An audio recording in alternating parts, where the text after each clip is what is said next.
You're listening to Ricky Gervais, with me, Stephen Merchant, and Karl Pilkington. Now, you probably know me from such works as The Office and Extras, Stephen being my co-writer and co-director on those things. For those people who are not so aware of Karl Pilkington, he was our producer, sort of given to us when we first started on XFM, and you're thinking, well, why are we doing a podcast? Why are we doing a podcast for no money? Is there no money? No, it's free, innit? It's free download. But this is what I'm here to answer. It's because I like to be in a room with Karl Pilkington. You know, like some people go and help sort of chimps. Do they? Yeah. Well, they go to the jungles and things. And help out little sort of endangered Diane species. Fossey or whatever. Exactly. You're very much the Diane Fossey of the Manchester scene. Of the little bald mank world. And Karl Pilkington is an ongoing experiment for me, because I've seen him blossom from an idiot into an imbecile. And I want to see it through. Look at the way he's looking at us through the glass. Look at that. He's got a perfectly round head. And that's why I'm doing this podcast, or bodcast, as I'm going to call it in his honour. Little round-headed bod-type freak. If you're not familiar with Bod, we can maybe put up a picture of Bod, the popular cartoon kids character. Go to rickygervais.com and you will see a picture of Karl and a picture of Bod. And you draw your own conclusions as to the likeness. Karl, what do you think about all this? That's alright. Are you excited by this new technology? What? Podcasts? Yeah, exactly. It's just, I mean, we are living in that sort of era now, aren't we? That you need to listen to stuff on demand when you want it and stuff. I know you're not a fan of the iPod in general, are you, or any of the MP3 things? You're concerned. I'm warming to it, but this is what's amazing about Karl. Even though he's talking about things like MP3 players, computers, iPods, he sounds like he was found in a glacier and thawed out. Do you know what I mean? And sort of taught to speak. We're a couple of high school guys who found him, and we're trying to ingratiate him in the gang, trying to pass him off as someone from the modern day. No, but my thing with iPods is, now, do we need them? Do you know what I mean? We're living in that era now where we have invented most of the stuff that we need, and now we're just messing about. They said that in 1900. Someone actually said everything that's to be invented has already been invented. They said that in 1900, and how wrong were they? No, but what came out? At what point? What was invented in that year where they went, right, that's it now? What did they invent in 1900 that made them go, we've done it all now? Well, just think a little bit, right? The 20th century. Think what happened in the 20th century. Go on. Well, cars, planes. Yeah, but is that a good thing? Planes and that. Do you need a plane, really? Wouldn't it have been better if we all stuck where we should be, instead of travelling about? War. Well, look, war's happening, isn't it? Because everyone's saying, well, now we can fly, we'll go over there. So there were no wars prior to the invention of the aeroplane? Not like there is today. Right. But what I'm saying is, the world's got smaller on it, everyone's saying that, right? Yeah. You know, the way I was saying to you the other day, you know, we now go to places where we shouldn't go. People go on holiday to places where you've got to have an injection before you go there. Yeah. Forget it then. That's a warning. Don't go there. I'm with you on that. I don't want to enter a country where I have to have an injection to stop me from dying while I'm in that country. Right, I totally agree with you on that. So what happened is, so they invented the plane, and it's like, oh, let's go on holiday, and then they go, oh, I die now. Oh, well, you've got to invent something, let's invent an injection. And then it's like, right, well, what else do we need to go to that place? There's a lot of faffing. So what I'm saying is... Is that a place? A lot of faffing? What I'm saying is, you know, Steve's travelled more than I have. You've been to, like, dangerous places. I've been to places where you need injections, yeah. Yeah, but why? Because it's fascinating, isn't it? You know, don't you not believe in that idea of travel broadens the mind? You know, it makes you experience other ways of life, other ways of thinking. It just enriches you as a human being. That's the whole reason people go travelling. But since the invention of the telly, you don't have to go that far to see it. You're absolutely right. So there you go then. The telly was the 20th century, wasn't it? Yeah, it's pretty good. So where would you stop then? You'd stop making stuff now? Stop inventing stuff right now? Or do you think we could carry on for another 5 years, see what comes up, and then just draw a line under it all? Well, again, we're just messing about, and But there's still things to do, isn't there? I mean, I know, I could throw things up, you can always get answer about it, but, you know, a cure for cancer, a cure for AIDS. Yeah, but should we mess with that? What do you mean? Because there's too many people in the world as it is, isn't there? So that's a way of controlling it, so that, you know, like, look at London, right? It's overpopulated. rent keeps going up because there's more and more people surviving, right? If you let them die, it's going to even itself out. See, I was saying to someone the other day about maybe we should look at, if we're going to invent something, right, forget, like, the traditional way of people having kids, right, the way they, you know, have it away and that. You have a little What do you kid. mean? What do you mean? No, you know, like, the way that, you know, we have kids and stuff. If it'd be good if what happened was to control it is if man and woman, right, they're born and that, they enjoy their life, they learn a lot, they live to be about 78, I think, by that point. So specific. Yeah, 78, No, yeah. but by 78, I reckon you've sort of got to that point where you go, do you know what, I've done everything I'm going to do. If you haven't bungee jumped by the time you're 78, you're not going to do it. No. You know what I mean? So it's kind of like... Your hips have come off. You've done it all now, so I've had my innings. Yeah. And then you die, right? So, say if everyone had that, they live to be 78. But then, just as you die... They give you the bumps. You get... You have a little baby inside you, and as you die, your life carries on. Sorry. How is this happening? Sorry, are you mental? No, but don't you think... I mean, what? I've never heard such drivel. You're saying that, but if Newton said it, you'd go, interesting. That's what annoys me. The point is, Karl, he never would. No, He'd what? never say it, that's the point. If you never say it, I don't understand what you're talking about there. What? How was it? How is there a little baby in a 78-year-old? No, what I'm saying is it's like an apple, where the apple grows and it's got its little baby pips in it, and the apple goes and the seeds are planted and a new one's born. But that's what happens. But that is what reproduction is. Yeah, but I'm saying babies aren't being born left, right and centre. It's controlled, so that as someone dies, someone's born. But Karl, stop. Whose responsibility is Look, this? if you don't want to do it, we won't do it. But I'm is it just supposed to be nature? Has nature got to develop humans so that we act that way? We live that way, or is this a scientific experiment? He said to you then, he said, look, if you don't want to do it, we don't need to do it. Like, if you were up for it, we'll sort it out. We can do that. We'll have a wit round so we can do the research. I just think, at the end of the day, we've got to do something. And is anyone keeping an eye on this and looking at what we can do next to control the population thing? It does my head in that I've got to live in London for work and what have you, and there's loads of people here, and, you know, forget going out on a Saturday night, it's too busy, and you can't move, and they keep... I mean, what annoys me about London So is... your solution is that 78-year-old women have little babies inside them, and as they slip away into death, the little babies... And how is that baby then raised? Who looks after the baby? Because it's a pretty good system, having a baby while you're young enough to look after that baby and make sure it lives to, you know, reproductive age itself. I mean, that system's been working for years. Nature's sort of sorted it out. Natural selection and evolution sort of makes that a good model. But wait a minute, nature. Pop that on hold, because Karl Pilkington's got an idea. Yeah. That's what it was, just an idea. Yeah, well, it was nonsense. But thank you for it. The worst. Yeah. I mean, it was the ramblings of someone you'd find by themselves in a hospital eating flies. Yeah.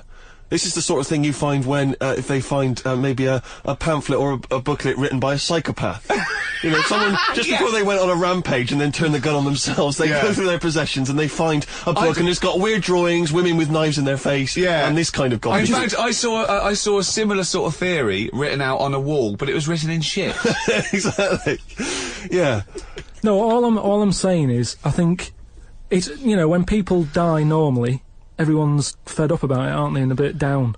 But if when you pass away, you go, oh, we're going to miss Gladys or whatever, but then there's this new life brought in, it's almost like a bad news, good But news. you're talking about it like someone could pick this idea up and run with it. Like you've given them enough information to do it. How is this possible? Where does she get the baby from? Why does it grow? Why grow it in Gladys's belly? Why not have it in a drawer? But what I'm saying ready to go, just add water. I mean... Who looks after son of Gladys? There is no theory here. There's no... it's the ramblings of a madman. What I'm saying is, though, the body's always changing, innit? From caveman to now, or whatever. In some cases. And they're always finding out more and more. Like I read the other day about how they're saying, do you know, like they say, people have 6 senses. Yeah. There's loads more than that. Right, and there's this one. I say, show me that you've got one. No, right, and there's this one that's knocking about. Go on. That what it is. Say if I'm in a pub, right, and I'm just doing a crossword or whatever. Unlikely, but go on. and there's some woman who's walked in, right, and she's staring at me. Yeah. I know she's looking at me, and I look up and I look round, she's looking at me. Right. And they're saying that's a new sense that they found out from, like, you know, doing tests and what have you. Yeah, it's rubbish. And they're saying okay. that's been around Well, since like man and dinosaur was knocking about. But it could be, you know, peripheral vision. It could be a footstep stopped, and usually when someone's footsteps stop, they've stopped. No, they've because explained I it. think it's safe to assume that, you know, that with your perfectly round head, people are always stopping and looking. No, but they explained You it. just know that there's probably going to be someone there if you look right. They said it's from the time when, like, caveman was, like, wandering about, and he'd go, hang on a minute, and he'd look round, there's a dinosaur there, or whatever, and he'd leg it. This is nonsense. Not- I hate it when people use the term when caveman was wandering round. Caveman and dinosaurs, oh, they used to live together, yeah. Oh, that's the same era. Yeah. What have you been watching? Raquel Welch? What do you mean? Well, what do you mean caveman wandering, knocking around with a dinosaur? You know the Flintstones is only partly based on fact. Dinosaurs and man did not coexist. The dinosaurs had long gone before man arrived. Extinct. Kaput. You don't believe us?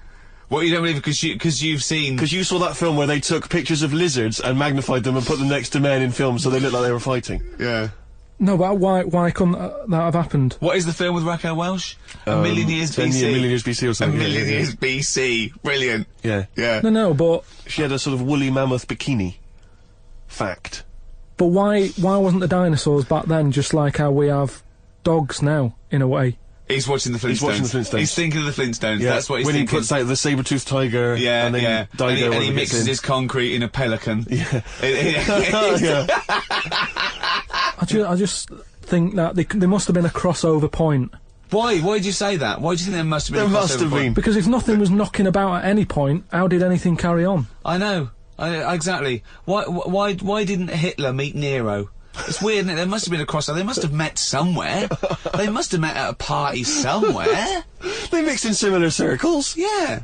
Well, I mean, are you telling me that Ken Dodd has never met Genghis Khan? They must have bumped into... I can't believe it. Yeah, forget it.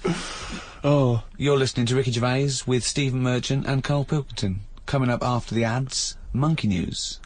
What ads? No ads, no? No, we're not. There's nothing here. There's no records. We just got to keep on talking. Okay. Which is not. We could do our own ads. Okay. Bring tea for the Tillerman, steak for the sun. Out now to own on DVD, Ricky Gervais's and Steve Merchant's award-winning extras. With Ross Kemp. Oh, zippy. With Les Dennis. Put your arse away, Les. I don't really know. And Kate Winslet. Oh, this nun outfit makes me talk dirty. Out now on DVD. Extras. Did you like Flanimals? The Ricky Gervais book for kids with pictures of made-up creatures in of different colours? Well, if you did, there's more of them now in the More new book, more Flanimals. Flanimals, which is also by Ricky Gervais, drawings by his mate. Out now. The Ricky Gervais Show on Guardian Unlimited. You're listening to Ricky Gervais with Steve Merchant and Karl Pilkington. Alright. Well, now time for one of our regular features. Monkey News. Do the jingle. Oh, chimpanzee that monkey news. Right, what we're doing here is just giving you a bit of monkey news that's gone on, right? Where a monkey's been involved in it. Good little story in that. Yeah. Are you familiar with the one that went into space? The first sort of thing they ever sent up there before man did it and all that. You see, this is what annoys me with it really. Armstrong gets all the glory, but do you know who went up there before him? A monkey. Yeah. Yeah. Dog went up first. But what was the monkey called? I don't know. No, sure, okay. So it's not the most informed news bulletin. The dog was called Laika. Was it? Yeah, they couldn't get it back there. They sent it up there, did a few tests and stuff, and they couldn't get it back. They weren't prepared to bring the capsule back yet. Brilliant. We could all do that. So is that a good mission? Well, I just think it was seeing what if the mission itself killed it, but they didn't have the technology, because of course it couldn't fly the capsule back, which it has to be manned to bring Right. it. Well, this was the next one up then, right? So the dog must have gone first, and then they went, right, we made an error there, right? Get the monkey in, and what happened is they taught it what buttons to hit at the time that it needed to hit them, and the way they did this was like give it bananas. It was like hit the red button, and it hit the red button, they'd give it a banana. Right. And they go, right, reverse is the green one, hit the green one. And then they do that and go, there's a banana. And then they go, right, hit reverse, and it go, pff, and get a banana. Hit the red, so it was taking commands on, like, headphones. Right, but how are they Is giving it that the how you banana? learn to do radio? How are they giving it the banana? What do you mean? No, Well- this is before it went. You wouldn't right. just go and put a monkey in it and go, there you go, get on with it. They'd sort of put him in one of them capsules that you get, Yeah. and they were on headphones. I don't believe this happened. Well, I'm telling you the story now. So the monkey I sat... don't think they trained it to do anything. I think they sent it up there and he put electrodes coming out of it to see what. It wasn't any of that. They did a thing like they do, like they can with animals. If you give something, you know, like a treat, you can teach it how to do it. It's just like a dog, isn't it? When It's you called Pavlovian conditioning. However, that was to see if it would salivate or go over to Yeah, a well, particular corner, yeah. not if it could control a spacecraft. next one up. It's the next one up. As far as the monkey's not sat there going, oh, I'm a bit under pressure here, it's a rocket. All that's knowing is, I'm getting a banana if I hit that button. That's all the monkey's thinking about. They wouldn't put billions of whatever. space But how dollars. can they be sure that it's going to press the button at the right moment? Because it's got headphones on. They're telling it. It's not Like just, you have now. it's not like willy-nilly. It's not just like pop it in there and Willy-nilly, see... who's see- that? But what's to stop it from just hitting it any old time? Because it's a monkey and it's Because not a human. Because he's trained now. But Oh, he's anyway, trained. so He's fully listen, trained. Yeah, go So on. what happened is, anyway, Oh, this is absolute rubbish. they pop the monkey in there. Yeah. He's got his headphones on. They're going, right, hit the green one. And I think there's something there that a little banana comes out to keep the same... No, you're making this up. I'm not, it's the same... There's no way that they made a Right, so spacecraft they can- that had a banana dispenser. Right, There's so- no way in this world that they made a spacecraft that could go into outer space, right? So what- so manned you're- so by a you're- monkey with a banana dispenser. So you're saying that it's easy to send something up to space, but you don't believe there's a little banana machine? Right, okay, See? so in your world, there's a monkey and it's been conditioned and there's a So- little monkey dispenser, Banana. monkey dispenser, a Yeah, banana like dispenser, dispenser, right? So it comes to the launch day, monkeys sat in there, everyone's ready, bananas are stocked up and all the rest of it. They go, right, hit the green button.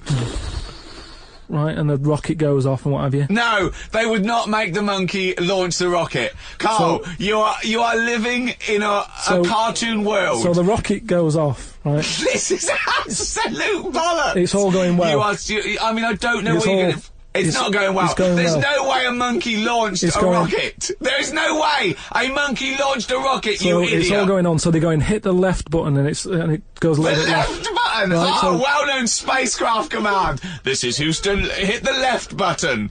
Oh, brilliant. This is what happened in Apollo 13. Hit the left button. So it you goes are- left. Yeah, it goes left. So it goes left and it's going well. Left! It- It goes know. left! Yeah. No, the moon! So You're it going goes, right! It goes for the moon. Everything's going well. Right. They get up there. It does whatever it does. It reverse. It comes back. Right. So then You are, So- honestly, you are brain dead. So it's you are long- one of the most stupid people. That I would rather have the monkey drive me listen. home than you. So the thing is, so it lands back. Yeah. It does a good job and everything. It gets out. And this It's is sick of bananas. This is where it turns a bit sad, because after it done that mission, right? Because it happened and it was all safe and everything. The next one would have been to send man. Right. So the monkey enjoyed it, and it was like, well, I want to do it again, right? But they were like, So how did they know that? How did they know he wanted to... just the way it looked and what have you. It was like, Fuck off! Just the way it looked! So- you are a maniac. so the thing is though, right? So after it had done that, it was on such a high, right? Yeah. It could never get that high again. Turned to drugs. There was nothing that it could do. Went on tour, did it? It sort of ended up killing itself. Because it could never get that buzz that it Right, got. that was absolute bollocks. None of that is true, except they sent a monkey into space. And I'll check that. Absolute drivel. So in your mind, it committed suicide. It went on a crazy bender, drinking drugs and women. And like then, it does happen. You and then hear it was about found it. in you a hear about motel it. room.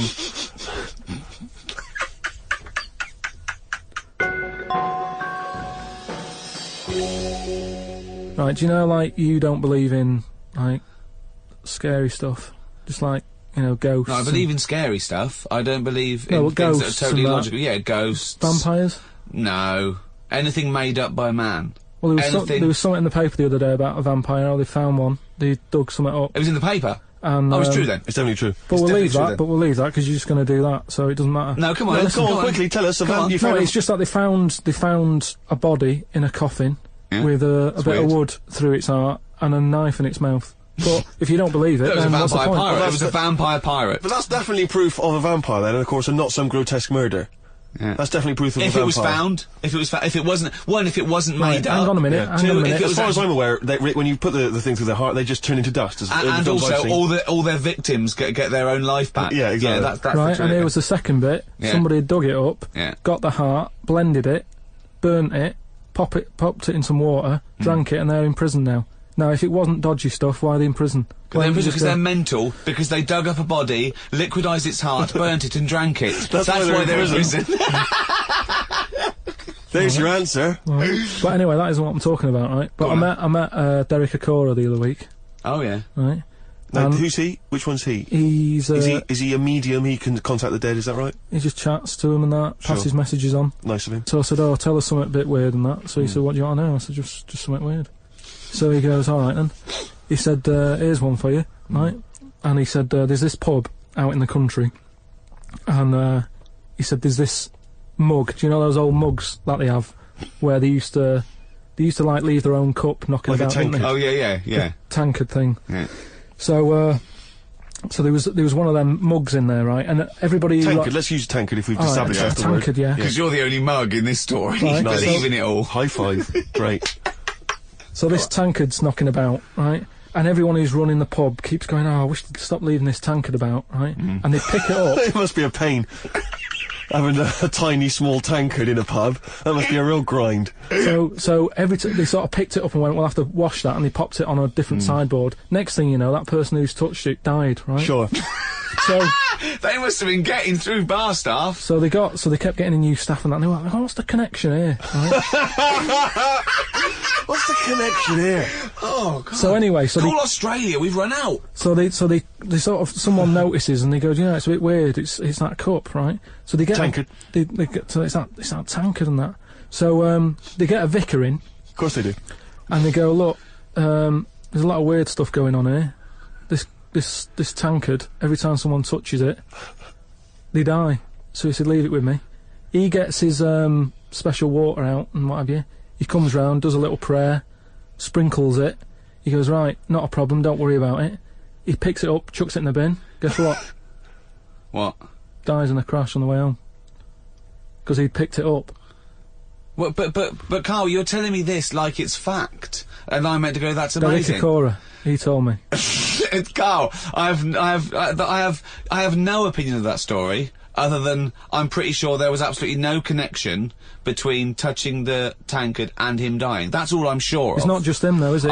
I'm not going to even contest the chain of events. All I'm saying is there is no connection. There is no connection possible because I believe in logic and the laws of the universe. So when you're telling me miracles and strange things outside coincidence, you may as well be telling me about the Tooth Fairy and the Easter Bunny, because they're equal to me. That it's ludicrous. It's absolutely ludicrous. So what would it take though for you to go, "Oh, I'm actually a believer now"? But what you're saying is you're I can't answer that question because I'd have to base my beliefs on some of your premises, which I can't do. It's like you saying, "But what if you found out that 2 and 2 equaled 5?" I can't. It's a necessary truth that it doesn't. I'd have to go back and fundamentally disagree with what I think twoism is, two-ness and fiveness. And you've never been in a situation though where you've gone, "This room feels a bit weird." Could be something, do you know what I mean? Could be something knocking about, or. But that's a different question. I could go into a really rough-looking pub and think, this isn't good, because it's based on induction then. Because I mean, like, you know, if you've been to Cornwall on holiday and stayed somewhere and you've gone, "Do you know what? Sure, something's died in here." I'm sure someone's died everywhere. Yeah, but what I mean, you never pick up a vibe of like I've got a mate, right, who is living in this big stately home, right, and what it Why is he living there? he's paying £100 a month, right, and it's almost like he's being a security man Oh, right. But he's not. He doesn't sit out the door with that on and everything. He just goes about his life, but he bases most of his work in this stately home. So what is it, like a housekeeper, like he's sort of house sitting? A little bit, yeah. I mean, it's massive. It's bigger than Buckingham Palace, this place, right? So what is it, a billionaire that's gone away or something? I think it's some sort of, I think he said something about a viscount or something, right? He said he owns this place. He's living in America. This place he owns, but it's falling to bits. Wow. And he's worried that people are going to go in there and squat and what have you. So he said to me, mate, you know, there was an advert in the paper, he doesn't know him, advert in the paper saying, do you want to live in a big house? 100 quid or whatever. And he went and had a look, right? And he's living in there now. He pays £100 a month. There's about 80 rooms. Gee. And it's this big stately house and what have you. And I went down there. He said, oh, come down and have a look, right? And from outside you go, oh, this is brilliant. It's like something out of, you know, like the Man of Born or something. You go, this is impressive. But then when you get in, it's like, it's a wreck. It's right? just falling apart because they can't afford... Well, it's just been left. No one's doing any vacuuming up or anything. There's like rat poison everywhere. Like windows are smashed, doors kicked in.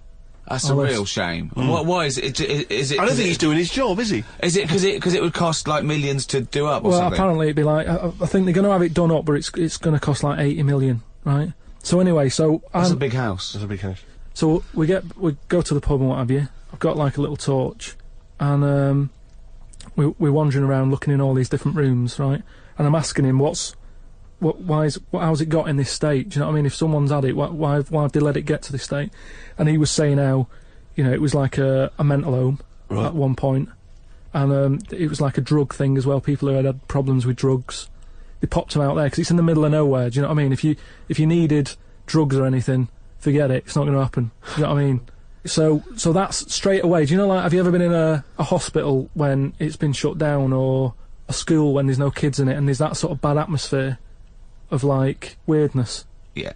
Right? For the sake of argument, yeah. So we're wandering about, and I say, oh yeah, what's in this room, right? And we go in, and all the floors are like a wreck and rotten and stuff. And I looked at the wall, and there was like a little piece of paper stuck on the wall, right? And I said, what's this here? So I wandered over, right?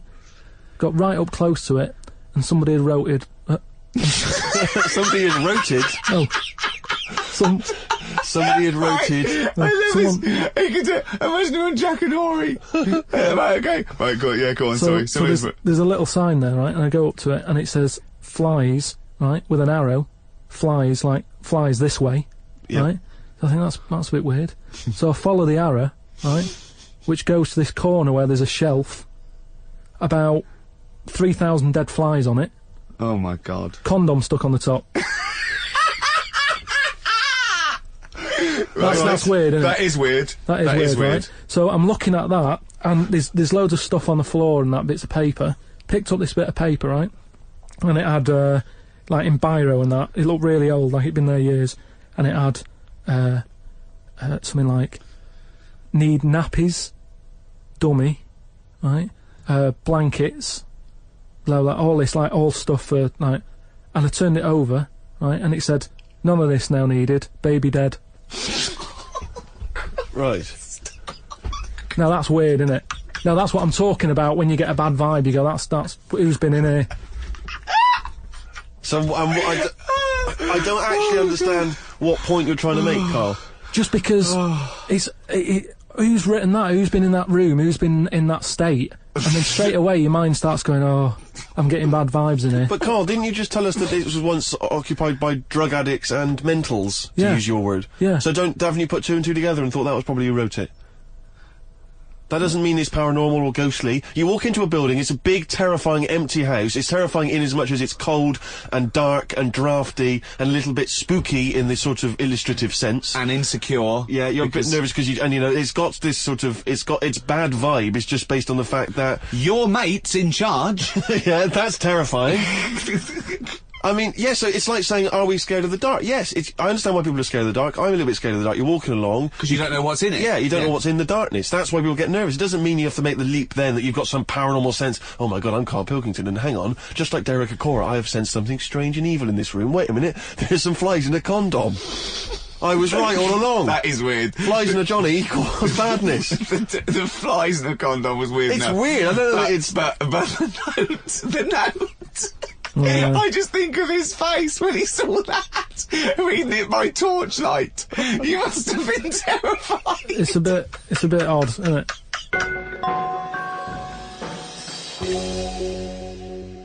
Thank you very much indeed for listening. If you'd like to get in touch with us, either myself or Ricky, or you've got something to send to Karl, then you can email us at podcast@rickygervais.com. I'd just like to say thank you to both The Guardian for sponsoring this and Positive Internet for hosting this podcast. Both great. The guys at Positive Internet know exactly what they're doing. They're my kind of people, as is The Guardian. You weren't contractually obliged to say that, were you? It just sounded... No, it's what I think. Just what I think. Right. It's just I've not heard you mention either of them before in that way. It just sounded a little... Oh, you're joking. I both love The Guardian and Positive Internet. Welcome to another podcast of The Ricky Gervais Show with me, Ricky Gervais, Steve Merchant. Hello. All right. And, of course, Karl Pilkington. Right. Rick, you'll be pleased to know we've already had some responses. You remember last week I mentioned that you can email us on podcast@rickygervais.com if you've got anything for Karl or you or I. And Simon and Mark have already emailed us in this link to something that was on the BBC News website. I don't know if you're familiar with this, but it's a remarkable story. Well, I'll give you the headline straight away, and you can draw your own conclusion. Lion mutilates 42 midgets in Cambodian ring fight. That's just the headline. That's a hell of a headline. That makes me want to know more about the story. Well, that's what a headline... That's what a headline should do. I mean, I think we'd all read the news. We'd all take more interest in the news if they could open the BBC News at 6 o'clock every night. Bong. Lion mutilates 42 midgets in Cambodian ring fight. Bong. We'd definitely pay more attention. So this is the story. It's just extraordinary. Spectators cheered as entire Cambodian midget fighting league squared off against African lion. Now, I didn't even know there was a Cambodian midget fighting league. You're an ignoramus. Everyone, of course, has heard of the CMFL, which is genuinely what it's known as in Cambodia. Now, like you, I don't know who the Cambodian midget fighting league are normally fighting. I don't know what tournaments... I assume it's each other. Well, I assume each other. It's midget fighting, then? Yeah, well, let me just give you more information, and then we can dissect it afterwards. Tickets had been sold out 3 weeks before the much-anticipated fight. The fight was organised when an angry fan contested Yang Shamoni, president of the CMFL, claiming that one lion could defeat his entire league of 42 fighters. So this bloke is going to the president and going, I reckon a lion could get all your midgets. I reckon he could destroy all of your 42 midget fighters. Now, apparently, Shamoni, the president of the CMFL, he takes great pride in the league, and he's conveyed in a recent advertising campaign that his midgets will take on anything, man, beast, or machine. Now, I don't know what kind of machine, again, midgets are fighting. But don't the midgets have a say in this? A washing machine. I don't know. The midgets going, all right, keep it down. No, they won't fight anything. Well, we won't fight anything. We'll fight each other. We're sort of like equally matched. No, you'll fight a beast or a machine. No. I'll fight another midget. I will fight any midget. Is what. When I said I'll take on anything, I meant another midget. Machines. So this bloke goes, I reckon a lion could take on your midgets. He goes, rubbish. Yes. And that is why an African lion was shipped in especially for the event, which took place a couple of Saturdays ago, in the city's Colosseum. I mean, they've got a Colosseum, Rick, which is already brilliant. So hold on, this is sanctioned by the city? Well, the Cambodian government allowed the fight to take place under the condition that they receive a 50% commission on each ticket sold, and that no cameras would be allowed in the arena. We'll take 50%, but for dignity's sake, there's no cameers. We don't want to make this into a spectacle. Yeah. No. It's just lion versus midget, but exactly. Well, 42. Never forget there was 42 midgets. Now this is the tragedy element, and this is why we shouldn't be laughing, because the fight was ended. Don't tell me the lion gets hurt. Well, the fight was ended, Rick, after only 12 minutes, after which 28 of the midget fighters were declared dead. Right. While the other 14 suffered severe injuries, including broken bones, lost limbs, and they were basically unable to fight. But the lion wasn't hurt? It would have seemed that the lion was okay. Oh, good. Because the lion had no choice in this. No. See, that's I love it when a human takes on a beast and comes unstuck. Because that lion was scared and defending itself. Those little midgets were loving it. They wanted to go in. What do you mean they were loving it? You don't know that. Well, why would they do it? Well, what I find out, well, I'm worried, you see, I don't know the ins and outs of this. I wonder if they were fighting against their will. I got the horrible feeling, because with all due respect to any midgets listening, they must be fairly easy to round up. Right? You could probably corral some midgets fairly easily. You know, you do need some regular full-size people, and it'd be easy to grab some midgets and take them away, whisk them away, put them in a cage. No, because because they don't, because a lot of them stand on each other's shoulders and wear a long coat. Sure, but and a hat, and you go, oh, that's not a midget. No, Let him go. well, those ones are getting away with it. They're fine. They're wandering around, you know, fine. Because who's voluntarily going to join the Cambodian Midget Fighting League? But midgets who want a bit of action, who want to fight other midgets, they're allowed. They want to fight.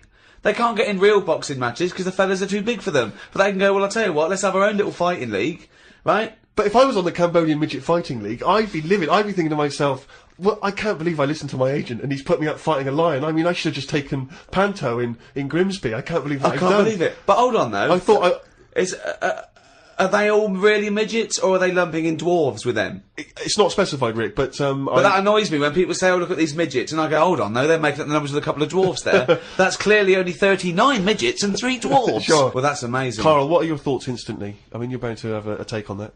Whose side am I meant to be on there? What? Well, I'd be on the lion side. I'd never go to a bullfight, but I love it when I see a matador gored to death. Because, again, the bull doesn't want to get in that ring and fight a bloke with swords, okay? So I love it. I think it's disgusting. And when someone says, a midget versus lion, I'm thinking, well, it's okay if the lion wins, to be honest, because they haven't got a choice. So, and I hate it when people go, oh, I went to a bullfight when I was in Spain, but it's the tradition, isn't it? Oh, well, there's loads of traditions that we don't adhere to anymore. So I say it shouldn't have happened, of course, but if it happens, I'm glad the lion isn't hurt. See, what's annoying me is I've sent money to Cambodia because apparently they're hungry and haven't got any energy.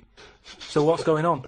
Well, it's much easier to fill up a midget than it is a regular Cambodian.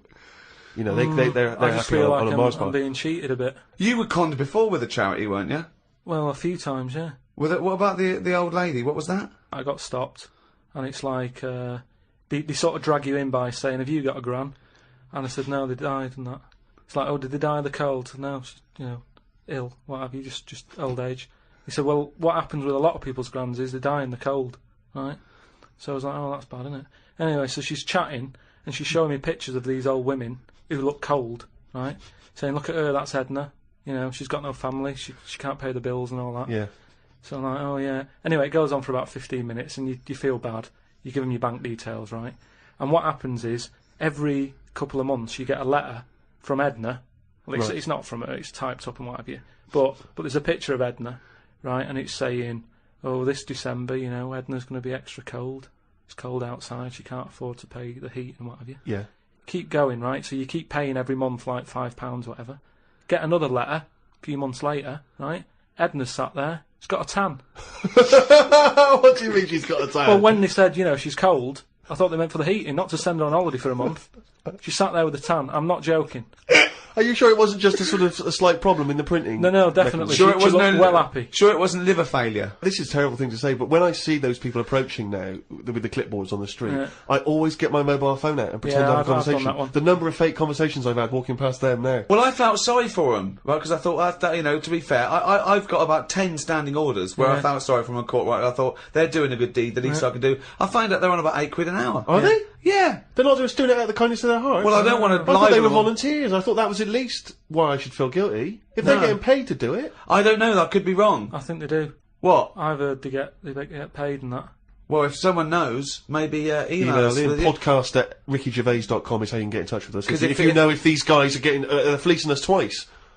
You know, I heard something. Carl thinks that. You think they're not. I don't know anything, but anything that will allow me to But not let's feel find guilty. out, because you know, I don't want to slag them off, because they're obviously doing a good thing. So we find this out. It's you know, this is an educational show. I tell you what though, right? Because we've talked about homeless people before and that. And I walked past one the other day. He's always cheerful, right? But don't you think, right? If you had a company, it's worth taking them on, because they never have a lie in. Brilliant. I'm finding it quite exhausting now, because a lot of the homeless I've encountered recently, they're not even after my money. They're just looking for conversation. While I was walking along the other day, and I don't know what you're supposed to say to this, we were both happened to be both passing a Chinese restaurant. He glanced in, he looked back around to me, he went, woman in there with 3 phones. 3 mobile phones. Why does she need 3 mobile phones? Got nothing to say to that. Got no opinion. Got absolutely no opinion of it. And I was thinking, what's going to have, and you know that thing when you sort of, suddenly you got across the road conveniently to just get out of it. And there was another mad woman who started going, she was walking past me, she went, do you want to come to my church? I went, no, I don't believe in God. She went, do you believe in God? Oh, 20 minutes. Conversation, 20 minutes. It was unbelievable. I got to a point where I was so angry with her, I was shouting out from across the other side of the room. I was the one who sounded like a nutter, going, there isn't a God! But you see, when does it become, like, bad to avoid people like that? Do you know what I mean? Because some people say you shouldn't, that they're people like us who just had a bit of bad luck. Well, of course they are. Yeah, I know, but I remember one on our estate, right? And she was a bit, what's the word that you can use? Because I don't want to offend anyone. But I'd say, but sort of mental homeless. Is that a term? That's the official term. I think that is the new official term. It's mental homeless-itis. Right, so she lived on the estate and what have you, and she aged... How was she homeless if she lived on the estate? Well, she sort of decided to stay around there, because I think people on the estate spoke to her more than people who had money. Do you know what I mean? Really? I was going to say, why would she choose an estate not to live in, as opposed to a walled... sort of lovely community. Yeah. Why not go to St John's Wood or... Yeah, or I'd hang around in maybe, say, the Maze in Hampton Court. Exactly, No one's expecting to see a homeless person as they're trying to find their way around. Well, imagine the cash you'd make during the summer. The rich sort of Victorians used to keep sort of homeless in there as a little folly, and they used to pay them at the end if they stayed there for like 3 years. What do you mean? Would they pay? It was fashionable to have a little homeless little hobbit in your outhouse. Seriously. And what did they have to do anything for the money? Run, dance, no, they just had to tigers? be there. No, they had to be there when they brought around. They go, look, that's our little catweasel fella right. living in our folly. Yeah. And then they got money, at the end of it. There's just like really rich sort of Victorians and stuff. That's a great idea. They should definitely bring that back. Because, you see, I would give a lot more to shelter and those kind of charities if I could have a homeless guy come and do my bidding. I could make him dance. And they had a really long beard and rags. Exactly. Yeah. And I could just make them do dances for me, or, And he was somewhat magical, possibly. That would go, riddle me dee, fiddle me do, what is my name and who are you? Exactly. Yeah. And then, But anyway, so this mental There's a little idea for shelter if anyone's listening. Yeah. Mental homeless woman on the estate. And what she used to do... Right, she acted quite normal, and she used to always push like a pram around with her, right? And everyone was like, she can't have a kid, can she? Right? And she was dead happy every day. She was up and down, walking up and down the road. Anyway, one day she sort of walked past, right? Turned round and looked in the pram. There was a bucket with a face on it.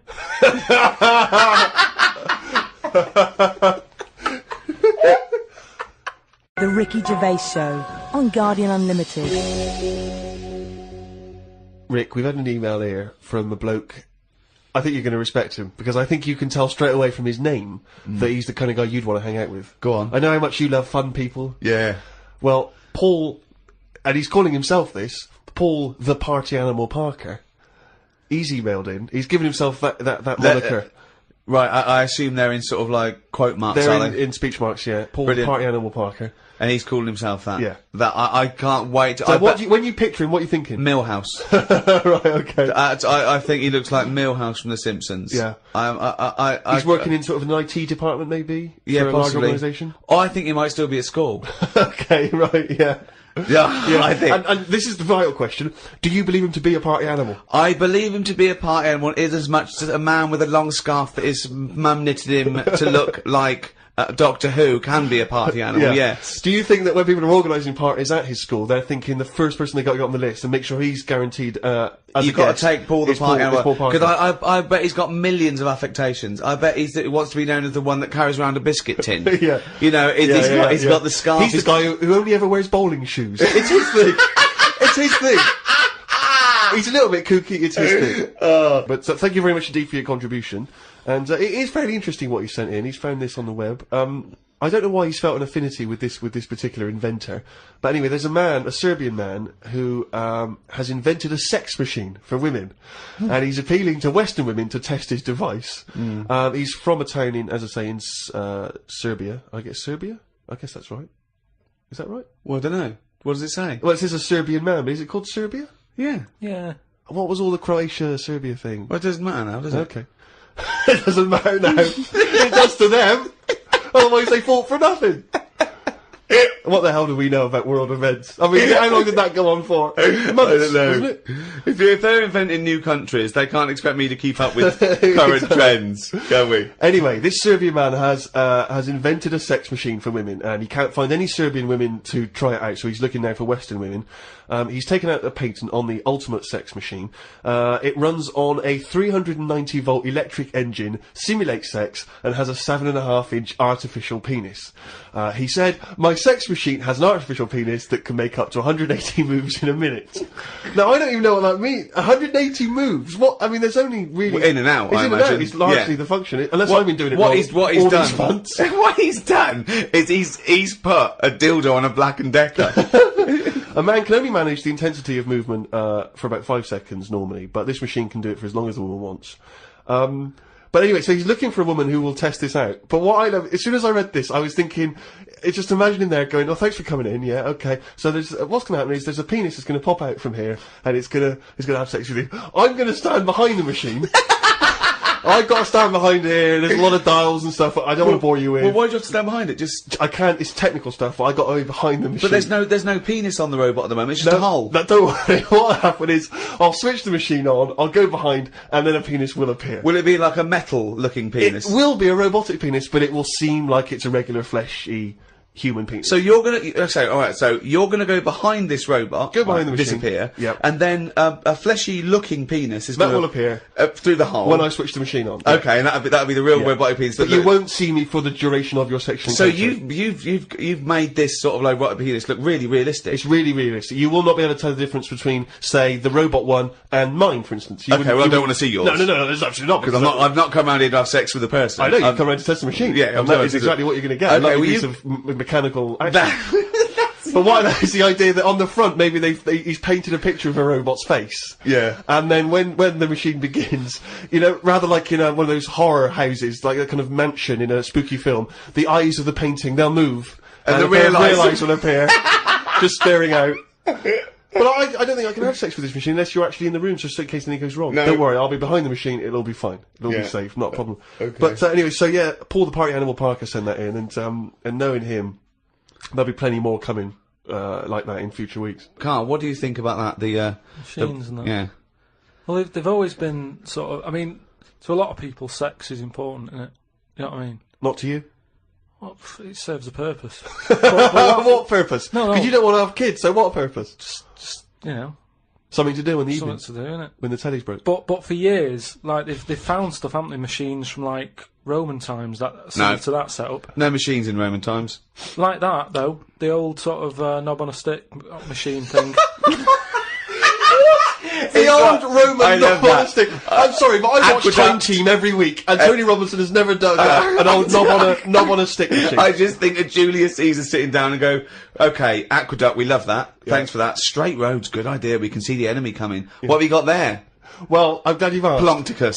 What have you got there? Asked. Wanklicus. What I've got here is a yieldy knob, and I've put that on the end of a stick. Oh, a stick of smallus. Okay, well done, Wanklicus. Well done. You are my new right-hand man, as they say. No, Not a problem. Excellent. But they do stuff like that. You've been in the London Museum and that, and they've got sort of sex stuff from years ago. They've got like these metal pants that they used to wear. I don't know what that is. Metal pants. Yeah, sort of Is metal. that a chastity belt? You mean? They used to make women wear them so that they could When- have when- sex when- with No, men but who were- they had them for blokes as well, though. metal pants for blokes. Yeah, Why? just- So he had little lot. So if he was away, he couldn't play away from home, and if he was away, she popped on a little. No, I just think they sort of like sexy metal pants. What? Oh, I don't know what you mean. What The are you sexy talking metal about? pants. Well, we'll have to look because I haven't got it in front of me. It's just something I remember seeing, some sort of sexy metal pants that I used to wear. But what are you saying? Sexy metal Carl, pants? they that always was had not to British be- Museum, that was Soho. No, what I mean, That was Old Compton Street, you were looking they in the always shop had window. to be ready for like battle and that, but these were a little bit sexy but protective at the same time. I love that. Right, I love I'll that. have to look I into love it. the I'll idea have that to- that's all you remember from So the British Museum. Lancelot, are you ready to face the Black Knight? Yeah. What do you think of these? Huh? What do you think of these? Well, I don't really care. Just I just want to look good on the battlefield. Well, they're you know? both protective. Will there and- be women watching, cheering us on? Well, you're not going to fight like that, are you? What about with I'm going to wear nothing except these sexy metal pants. But what about your chest is exposed? No, well, it's a good chest. I've been working out. Yeah, I know, but what I mean is, you want metal all I've over. actually been lifting up the round table every week. I just work out, do that about 4 times a day. But that machine, right? Why did it have to be a woman, or could they have got a little gay fella in? I don't know. Let me just check. It doesn't actually specify the small print. Yeah. I love that. Why do you want to see a little gay fella be? I don't want to see it. I'm just saying they're sort of more. Carl, why do you want? I don't want to see why it. do you want to watch a gay man get buggered by a robot? I wasn't the one typing in gay machines on the internet, finding stuff out about them. It's not a gay was. machine. You just made it into a gay machine. Yeah, he wanted to pleasure women with this machine. You're saying, can I see a little gay fella get a robotic cock up his arse? You're the one requesting that, Karl I don't want Pilkington. that. I'm just saying that. You're the one that want to see gay men with metal stuff up their anus. No, what I'm saying is they're more up for a bit more experimentation than. What are you saying? Why is that the case? Why? Why'd you say that? No, they're just butt plugs and that. I mean, what I'm saying is... What, you can't just say butt plugs and that. I'm just saying that I reckon they'd be up for it. What do you know about butt plugs? I don't know anything about them. I just remember seeing an advert for some once in a sex shop. What are you doing? No, I wasn't. I was just walking past. I was walking past the sex shop and that. And your eyes sort of looking. Why were you walking past a sex shop? Just because I was on the way to work and that, and I passed one, and there was a little sort of... One, it was open early, which I never understood, right? It was about 8 o'clock in the morning, right? And who's rushing out for butt plugs that early in the morning? Who needs them now, right? Yeah. But I must get a bagel and some poppers on the way to work. But I walked past it, and it had like a little post-it note, or postcard type thing, and it was like, pop in now, buy an item, chuck in some free butt plugs. And I didn't know what they for, I'd never heard of them before. But all I'm saying is, I've since found out what they do with them. What and do if they they do that with them, then give them a go on that.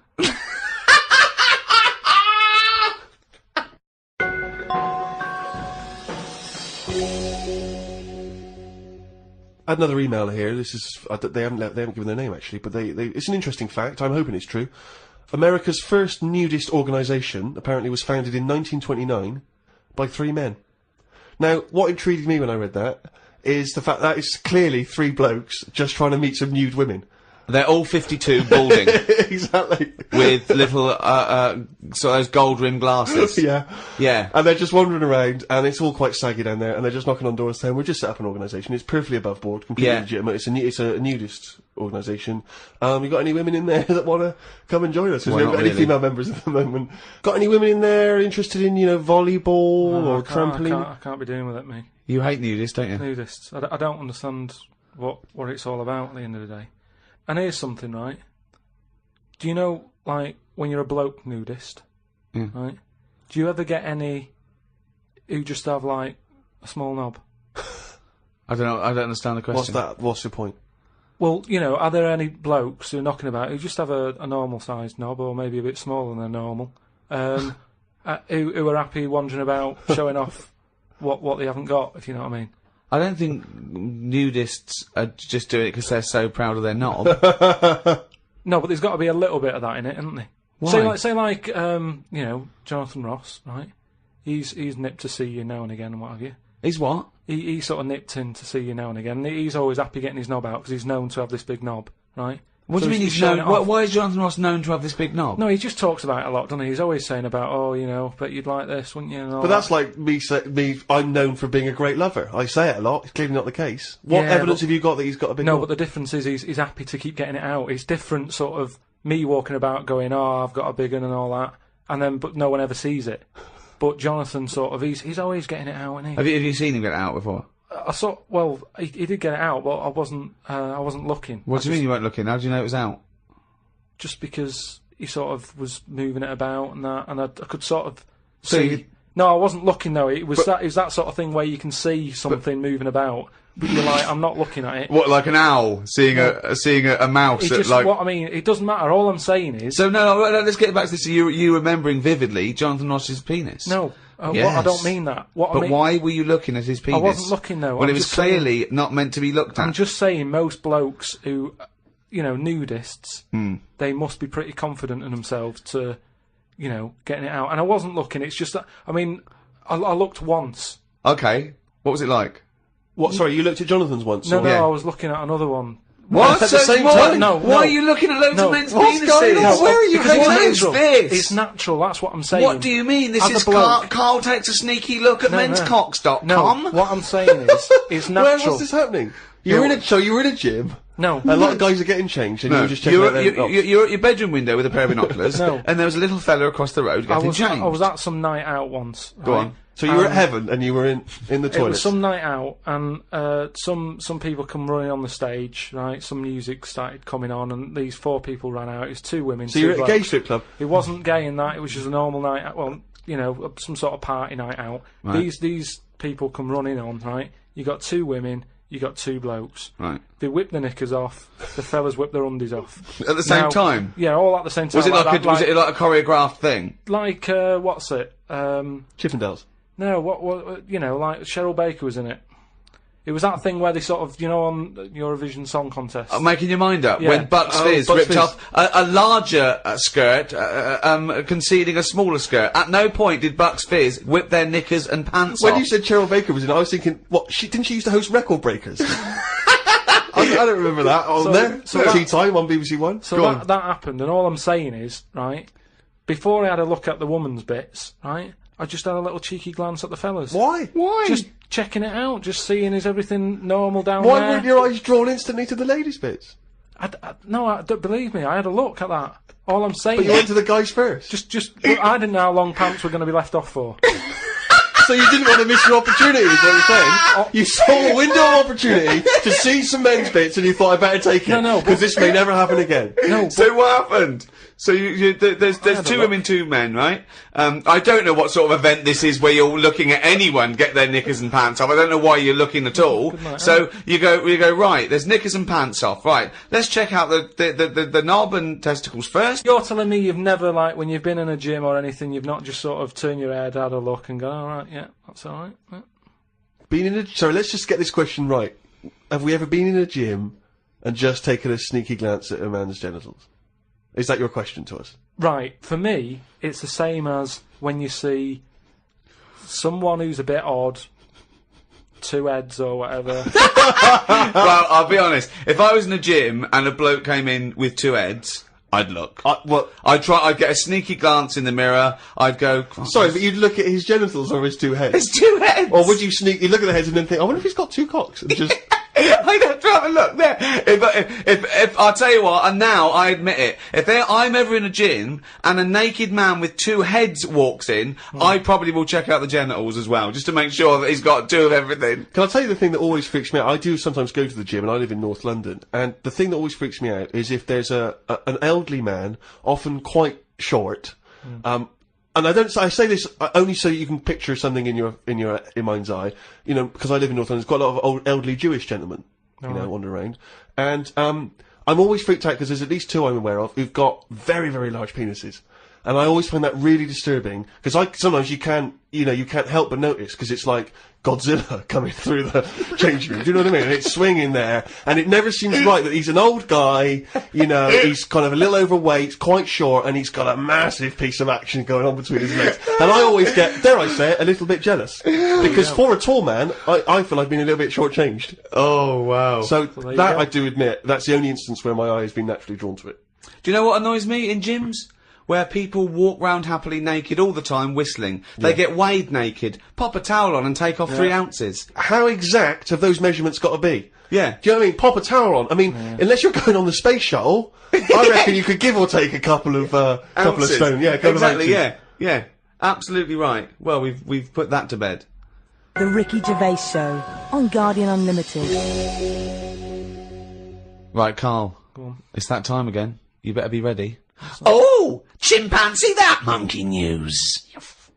Right. Well, this week, what we're covering is, do you know, like they say, monkeys are pretty close to humans. Well, when you say monkeys, you mean apes, I assume, Well, and when you just say apes, you mean whatever, chimpanzees. monkeys and that. Well, no, because they're different species. They're all What they've primates. done, But they've done a lot of tests and that. Like I said, you know, we've talked about the one that went into space. that was We've rubbish. had ones that have worked in train stations. No. So So Barbers, was there a barber one? There was a barber one. He started off sweeping, didn't he? But he didn't immediately go in. Straight into, but he worked his way up, yeah. They do apprenticeship. They do a lot of stuff. I've seen the salon, he was probably the top student. But the thing is, I mean, in a way, this is linked to the one in the salon. He could cut hair, but he'd never be allowed to work on the till, right? But these tests that they've been doing now... Why? Are they not trustworthy? Well, they've had problems understanding money, right? But they've got one recently that they've been teaching about the value of money and showing it that, to get this money you've got to work hard, you've got to save your money, and when it's saved No, it's all bollocks. you can do what you want with that money. Yeah, it wouldn't But happen. at the end of the day, these monkeys aren't on that much money. Yeah, So- and they wouldn't. You could never teach a monkey the value of money. So the thing is, they've said to these monkeys, look, there's your money. They haven't said anything You're to the only getting monkeys. so They much have, Rick. money, Please listen to the news. but It's the news. It's the news. it's important that they know how to spend that money, right? It's basic rules, really. It's what you teach a human about money, isn't it? It's what you teach kids. The So value of invest money. wisely. Invest and all that. Sorry, who's they teaching got these monkeys? past, So, Carl, stop. Just some people and that. But who? Where are these The monkeys? monkey people. But where are these monkeys? Where are these I monkeys think being? it's in San Francisco. Where are these monkeys though? What are they? Are they in a shop? What are they doing? Are they in homes? What are they doing? Just in the like, zoo? Well, probably just in like some sort of science place where science people are checking out monkeys' brains and that and seeing how they work. But they're happy. They're not. This is cutting them different to the news at 10. that. So listen. Well, yeah, but you can't interrupt the newscasters for one thing, Rick. Please. Sorry, go on. So there's these monkeys, right, and they've given them some money, probably about £5, and they said, right, off you go, go shopping, see who comes back with the best. Sort of, how much can you get? Like in Ready, Steady, Cook. Cook, where they say, there's a £5, go and get some food. Anyway, some came back and they were like, they hardly had anything. Right? This is absolute shit. No, listen. This is bollocks. Listen. But one of them, right, he was away longer, to be fair. Yeah. Right, I think he came back last. But they were really impressed because he sort of said, this is amazing that you've got all this. Can't believe it. Give us the receipt, right? Oh, this is absolute Right, forget it then. Forget it. No, listen. forget it. No. This is absolute Forget it then. shit. We want to hear the end. No. Look, hang on a minute, right?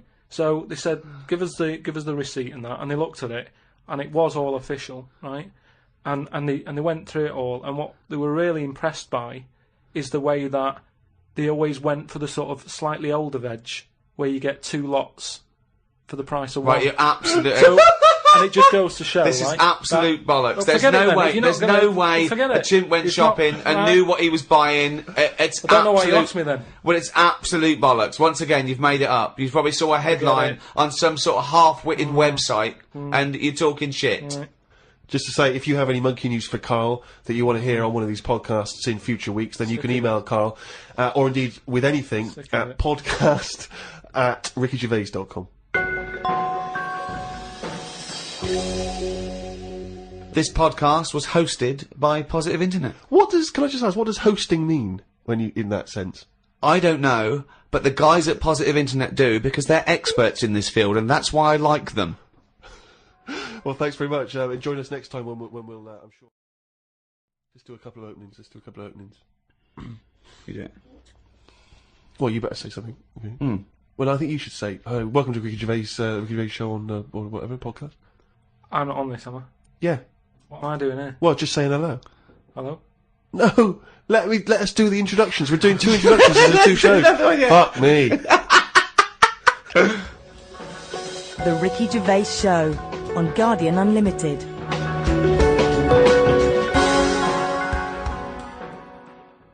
Right, welcome again to the Ricky Gervais show on this Guardian podcast with me, Ricky Gervais, Steve Merchant, and Hello of there. course, hello there, Thanks. and of course our producer Karl Pilkington. Right. Karl, can I ask you a question? Go on. I know this is what a lot of the fans are already wondering. Is there going to be some monkey news today? There's got to be, Of course there is. Yeah? yeah. That's All the right. question. Well, I don't want. I'm worried because maybe this will steal your thunder. But Sarah Greer has emailed this in, once again, emailed to podcast@rickygervais.com. Chimp mauling under investigation.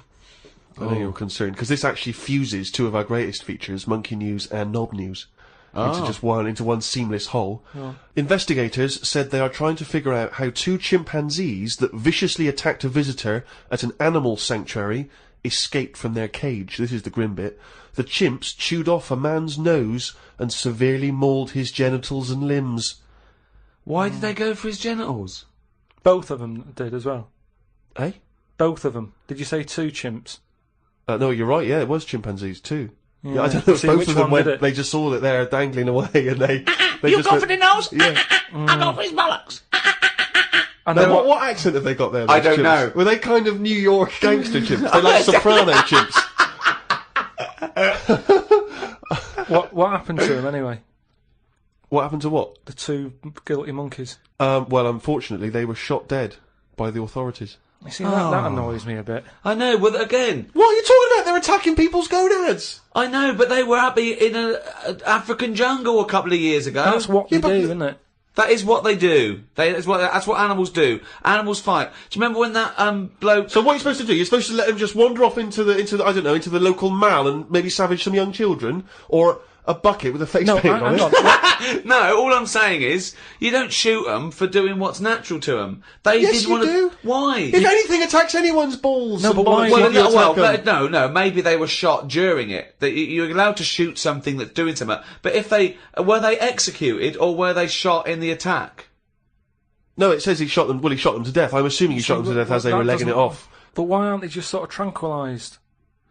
Where was Why this? am Was I this in being a zoo? accused like it was my fault? Just because I happen to be reading Sarah Greer, who emailed it in, the one who should be getting a It bollock just in. annoys me how one way it's kind of like, you know, we're trying to save the pandas, and then the next day someone's shooting them or whatever. I know it's not a panda, but all I'm saying So is it's double therefore the standards. whole argument falls apart, but go on. No, but what I'm saying is, what would happen? I've talked about this before, about St. George killed the last dragon, right? Right, it didn't exist. It's the same thing, though. No, there's never been any dragons. No. It's a mythical creature. Well, you don't By know mythical, that. it means we made this up, like the unicorn. Well, I don't even understand. What was your point about the dragon? What's that got to do with because this? I'm saying out, like, why is it alright to be going around, going mental with a gun, shooting all the monkeys and killing them? Because one day we're going to run out.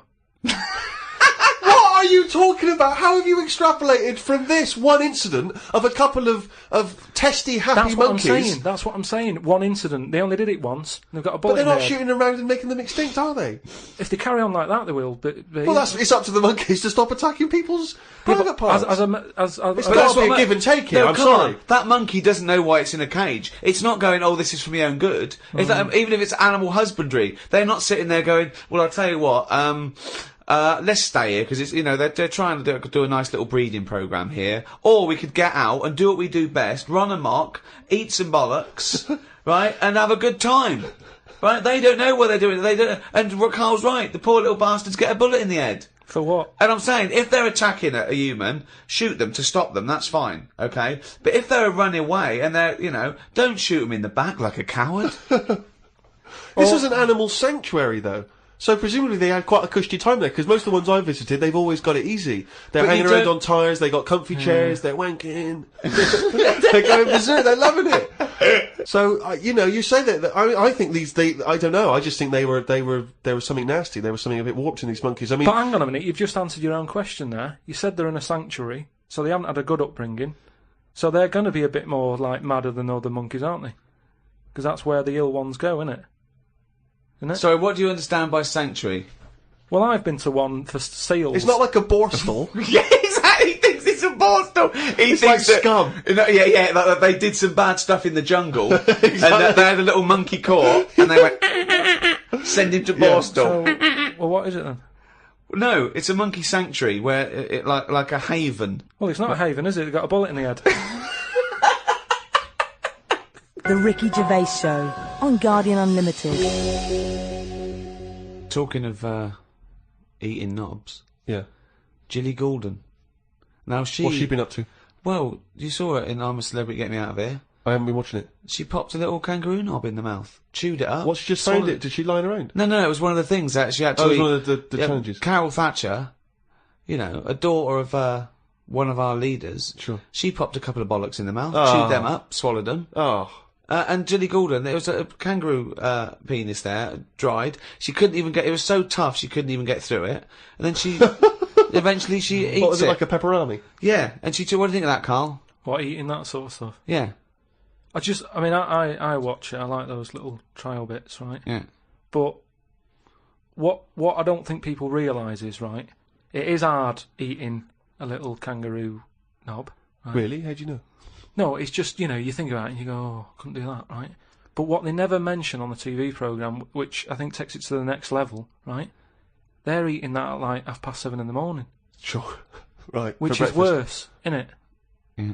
Do you know what I mean? If I was there and Ant and Dec said, right, Karl, eat the knob, I'd go, hang on a minute, give us a few hours, let me get some rice and that on my belly, and just sort of fill me up a little bit more. I'll pop back at about 6:30 this evening, Right. have it ready.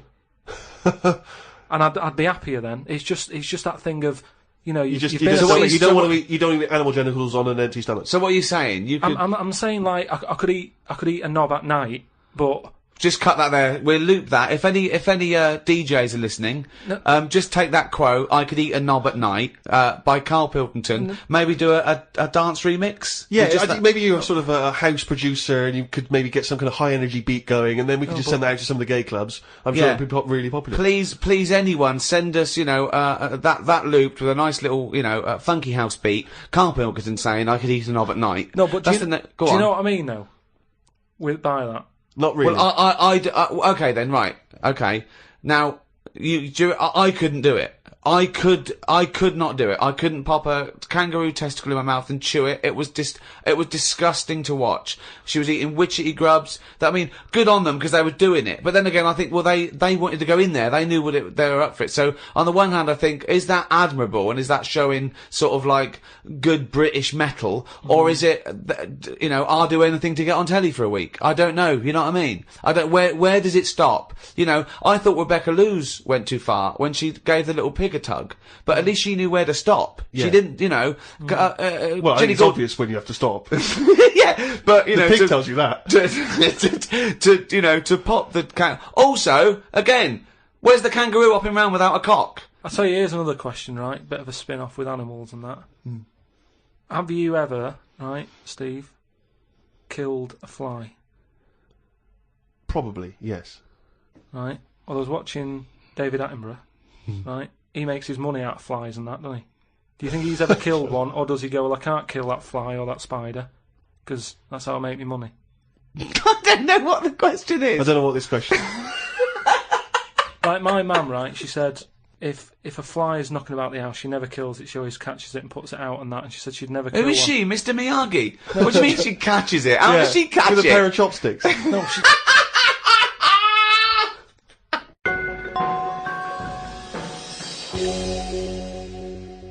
Rick, it's that time again. It's what everyone's waiting for. Can you do the jingle for us? Oh, chimpanzee that monkey news. Right, this week the monkey news is about, we all know, like, there's monkeys knocking about that aren't happy in this country. Sure. Isn't they? It is a big problem, yeah, it's an epidemic. So they've set up like this sanctuary place. Okay. Where they all go. The ones that aren't happy in a zoo and what have you, it's getting them down. They can phone a number and they'll come and pick them up. Pop them in this house place, right? And basically, they can run riot in there. Yeah. To get freedom to sort of cheer themselves up. It's like, don't have a go at them. If they want to do such a thing, let them have a go and whatever, right? Yeah.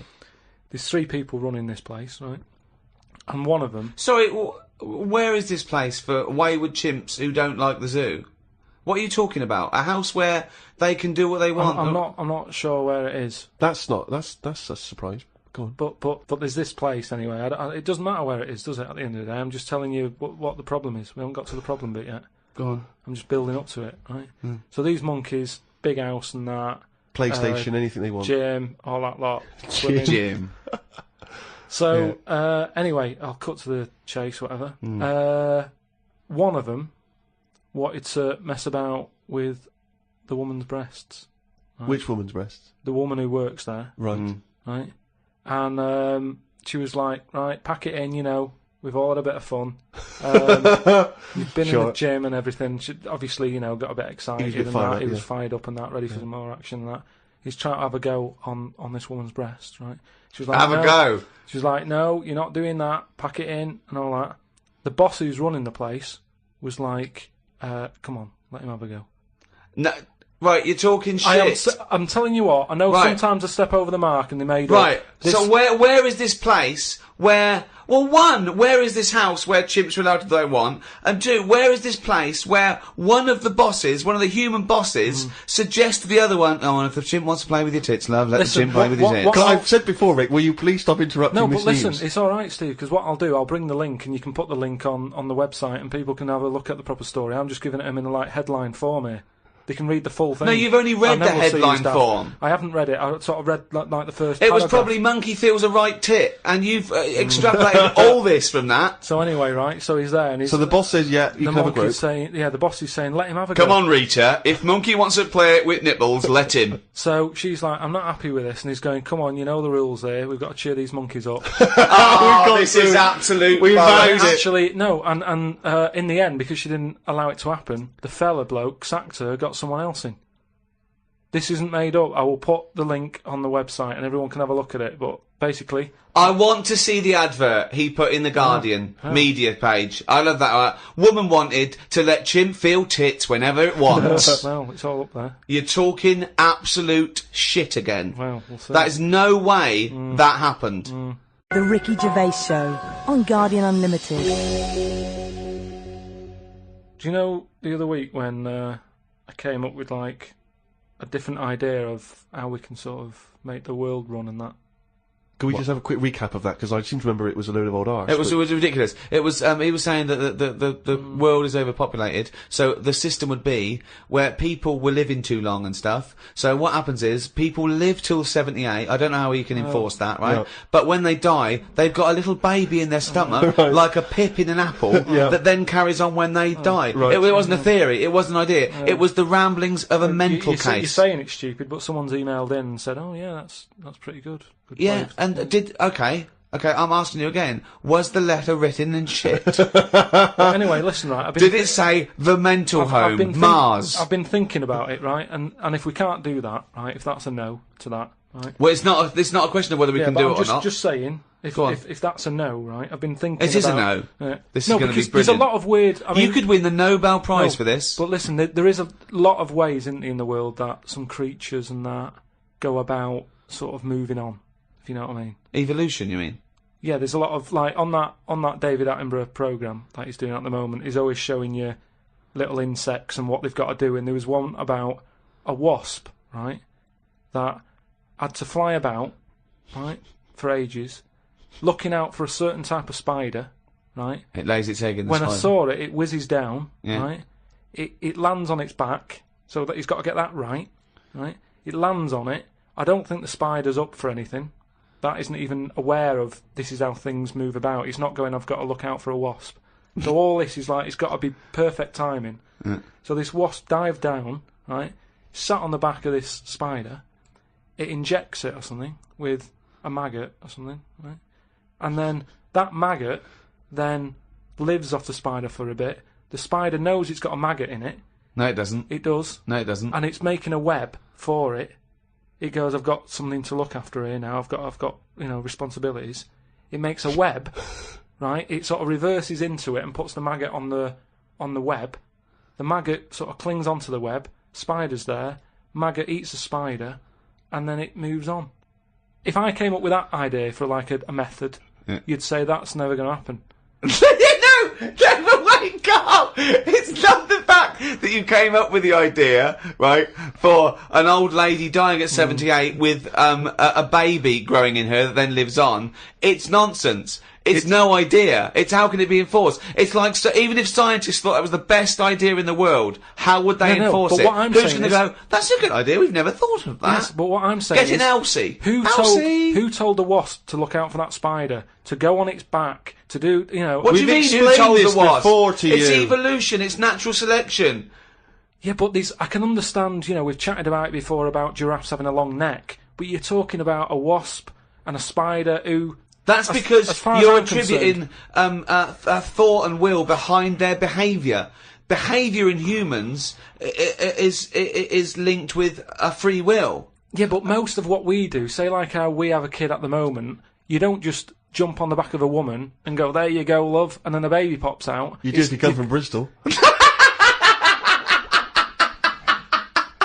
No, what I'm saying is, right, it's all, you build up to it, don't you? You have that bit of a chat and you go, right, how's it going? Yeah, and you get on and that, and then a little baby will come out. This is the most... Wait. Well, I'm going to go back to the dating procedure there. You have a chat, you go alright, and then a little baby comes out. That's extraordinary. This is amazing. No, I'm Man alive. This is incredible. I tell you, two-bit radio's gain was secondary school's loss. It really was. What I'm saying is, this is my first Pilgrim book. Unbelievable. What I mean is, we all get on. What I'm saying is, at what point is a wasp ever going to have a chat with a spider or meet up with it? I don't even understand where we are now in this conversation. What point is a wasp going to ever have a chat with a spider? No. What world do you live in? What's in your head? No, but... I can't believe it. Karl, what point is a wasp ever going to have a chat with a spider? So in some kind of weird insect nightclub, these wasps and these maggots are meeting, they're getting on. Is that how you're imagining it? That's what I'm saying to you. What are the odds on that actually happening? But listen. You're thinking because behaviour in lower forms of life is purely chemical. It's purely, it bypasses any form of consciousness. Right? There's a parasite that's like a flatworm, a platyhelminth, or it might be a nematode. It's some sort of invertebrate. Yeah. That it lays its egg, the beginning of its cycle is in a stickleback, okay? And it literally has to change the stickleback's behaviour, okay? Because it has to get into a warm-blooded animal to complete its cycle. So what it does is, this parasite makes the stickleback not flee from the shadow of a heron. So it makes the stickleback get eaten, right? So it then is in the belly of a warm-blooded animal and it can complete its life cycle. But at no point is the nematode or the platyhelminth, whatever it is, going, slow down, there's a heron coming, stay here, stay here, stay here. And the stickleback going, why? I don't want to stay, there's a heron. There's no conversation. It's not they get together and go, listen, I've got something that might be mutually beneficial to both of us. I need to get into a heron. You like to be eaten by a heron? No, I don't. Where's this conversation with a wasp? Yes, you do. It's got Jedi powers. Yes, you do. No, all I'm saying is, you know, the idea that I came up with, you're sort of saying that's a crazy idea. It's not an idea. It's not an idea. How many times have we heard all I'm saying is, and then such a stream of nonsense that it's blown our minds? No, but that's all I'm saying. That, you know, what you've just explained there with the heron having to knock about and for a flea to be sat in the shade and that.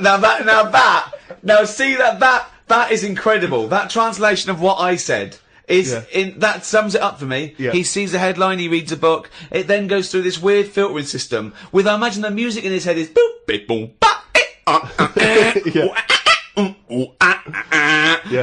discordant piano. Like I think the noise in Karl's head is like a fax machine, if you've ever got that at full volume.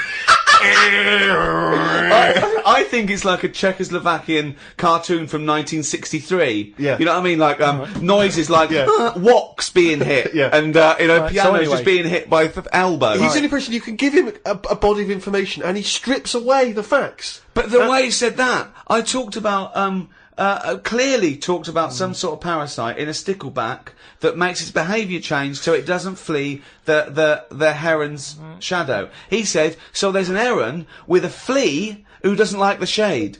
How did it come up? I mean... it doesn't matter, forget that, right? But what's your theory? What's your theory? What I'm saying is I've come up with something else that I want to run by you then. Go on then. So you've sort of boo-booed the idea... Boo-booed. We've boo-booed it, we have boo-booed it. He shows a completely different bear. It was originally Poo-Poo the bear, but now it's Boo-Boo the bear.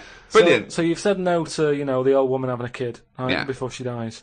What about if we do it the other way, right? Ah, go on. Somehow, I don't know how a kid has an old lady?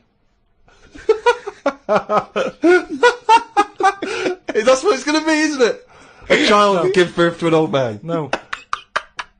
Right. What I'm saying is, right? Go on. Work the other way round. Come on then.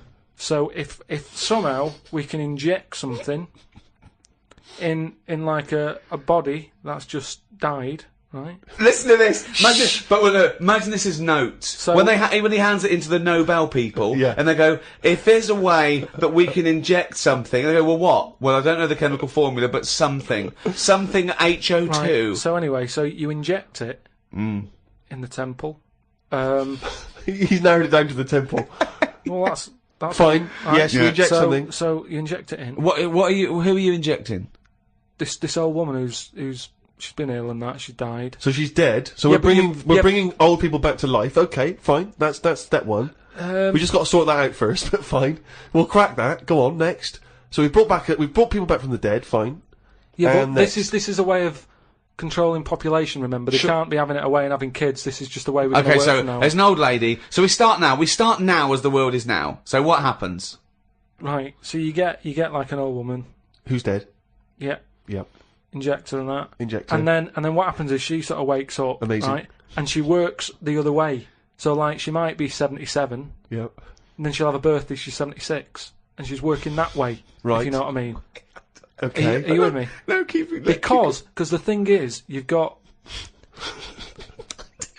I'm really scared. Yeah. I'm really scared. This is the maddest thing you've ever said. Yeah. This is madder than the old lady with the pit like an apple in her belly. It sort of did work. This is No, it didn't work. It worked in your head. It's like a dream that you wake up and go, oh, I've got a great theory. And This is it. Let me just tell you the ending, because the endings works out a bit better. Go on. What I'm saying is, when you die, at the age of 78. 9 months, What? at the age of 9 months, because that's when you come out, What do you mean when you die at the age of you're 9 not scared of dying because you're now a baby, so you don't know what's going on anyway. So there's no fear. So you missed out a bit here. So this woman, literally gets younger and younger? I think Yeah. when she's in her 20s, she's in her old age, Rick. Yeah, but it doesn't matter because that's the fun part of your life, isn't it? When you're 20 and you've got all your energy and that. So before you die, you're actually having a good life rather than it being the other way around. But does she do different stuff than she did on the way up? Because she's already lived 78 years, hasn't she? Don't forget. She was a baby once, and she grew to 78 years, then someone stuck a needle in her head and said, right, back you go. No, but forget all that bit. Forget all that bit. How do you forget that bit? What I'm saying So is... she died and she doesn't remember all her... This is a new life, is it? Let me just leave you with this. Right, you're talking shit. Explain yourself. What I'm saying is, old people are scared of dying. When they're 77, they're going, oh, what's going to happen to me? Little injection in the head. When it's a baby, when it's like 1, and everybody around it's going, yeah, it's going to die soon. And that. Baby hasn't got a clue. It's happy. It's playing about with its rattle or whatever. So it loses all its memories. That's it. And then what happens? So when does it die? When it gets to 0? When it's 0 days old, it goes through. It just dies. People know it's almost like a countdown. So the family's aware of it. But aren't the family getting younger as well? What's happened to the family? Forget it then. We'll leave it as it is. No, leave it as it is, shall we? Shall we? Can we all agree on that, guys? Now, should we agree to leave it as it is? Is that all right? Because I don't want to hear any more from the diaries of Charles Manson. No, it's. I mean, you're a fucking maniac. If you're a maniac and you'd like to get in touch, then please email us at podcast@rickygervais.com.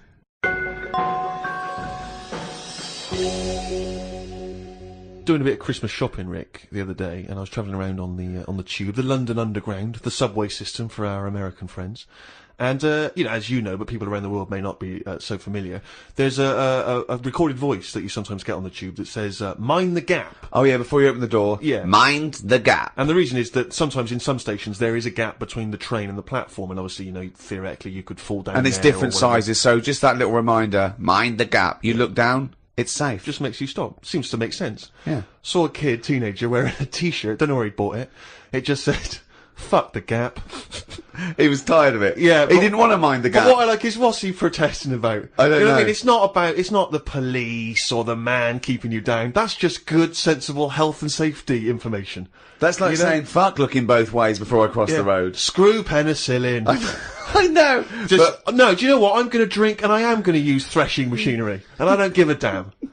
I love that about teenagers, that kind of, screw you sort of mentality, but not, it's kind of blind, isn't it? It just, anything's a target, anything's valid. When I was a teenager, I think maybe 17, I had a t-shirt. I was rallying against just stuff, really. It was slightly more abstract than the Gap. I wasn't specifically against the Gap. It just said bullshit.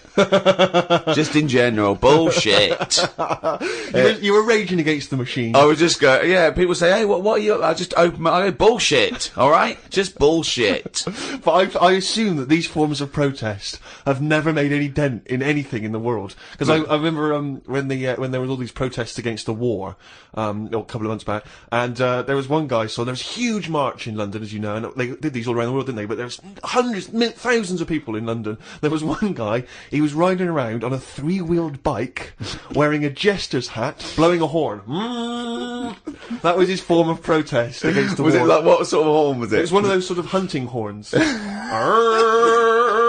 Well, he was showing him, he was saying, this is what I believe. Yeah. And if that doesn't change people's opinions, I don't know what will. But I like the idea of Bush, just about to invade Iraq, and just the news comes through from his chief of staff. And Bush goes, George. What is it? What? No, listen, seriously, we've got some information coming in from London. Go on. I know you're thinking of invading Iraq. Definitely, but, yeah, why? Well, let's just think about it, because there's a guy riding around on a 3-wheeled bike. Oh. He's not got the regular 2, he's gone for 3 wheels. So... Okay, well listen, what's he wearing? I don't want to tell you what he's wearing, he's just... What's he wearing on his head? He's just wearing, he's wearing a jester's hat. Okay, no, well, calm down, it's not that bad. It's not gonna change my opinion about... He's blowing a horn. Okay, get the troops out. Get the troops out now.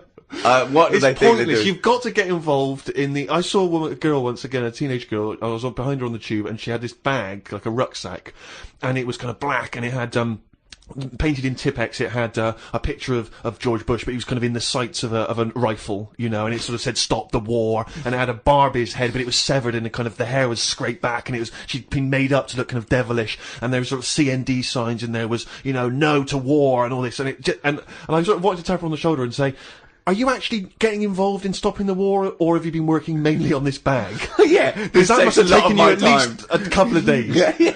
You could have been writing emails, you could have been getting a petition going. Oh dear. Carl, have you ever been into that sort of teenage rebellion, teenage protest? What, to sort of stop stuff going on and that? Yeah. Or just, you know, making your views heard. I don't really like people knowing what I'm thinking and that. Right.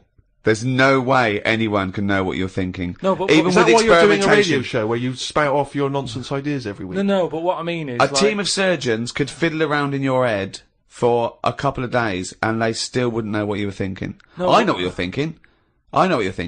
Exactly. You're thinking, could a monkey ever be president? At this moment, aren't you? But I don't like anyone that... Like, all those badges that you're talking about, like, you know, Save the Whale and all that... I don't like the idea that when I get on a tube and someone sees that, they sort of know that I want to save the whale. I don't like people knowing, even to the point of... It gives you a disadvantage in life, doesn't it? But just knowing stuff like when you get on a tube and say if you've been shopping, right, and you've had to buy an ironing board, I hate it that people sort of look at what you've got and go, oh, he's doing some ironing. Right, okay. That's got to be rare. I mean, you can't have bought more than 5 or 6 ironing boards in your adult life. I don't mean just ironing boards. I mean, like, anything big where they can't wrap it, so they just put a carrier bag round a little bit of it, and everyone can see what you've just bought. It's weird, because I bought an ironing board last week from Argos, and I did feel a little bit self-conscious. There you go. Because I thought people thinking, he's 30, why hasn't he got an ironing board yet? Yeah. No wonder he's a scruffy bastard. I pretend I'm going surfing whenever I buy an ironing board. I just make sure I go in Bermuda shorts and sunglasses, and I just walk down the street and I go, surfing USA, and they think, hey, there's a dude going to the beach. I pop on a bus, go home, do some ironing. Yeah. Wait, what's that on his t-shirt? Bullshit. He's radical. I get still faintly embarrassed buying toilet paper. Yeah. I always have to buy something else to go with it. Yeah. I don't like, because if you just buy that on its own, it's obvious that you're dying for one, and it's like, I haven't got any in. Yeah. Whereas if you just chuck it in with a pot noodle, it's like, well, he's eating and he's thinking about it later. Whatever. But if you buy it on its own, you know that you've got none in the house and you've just rushed across the street to get some. Because especially if you're still in your slippers.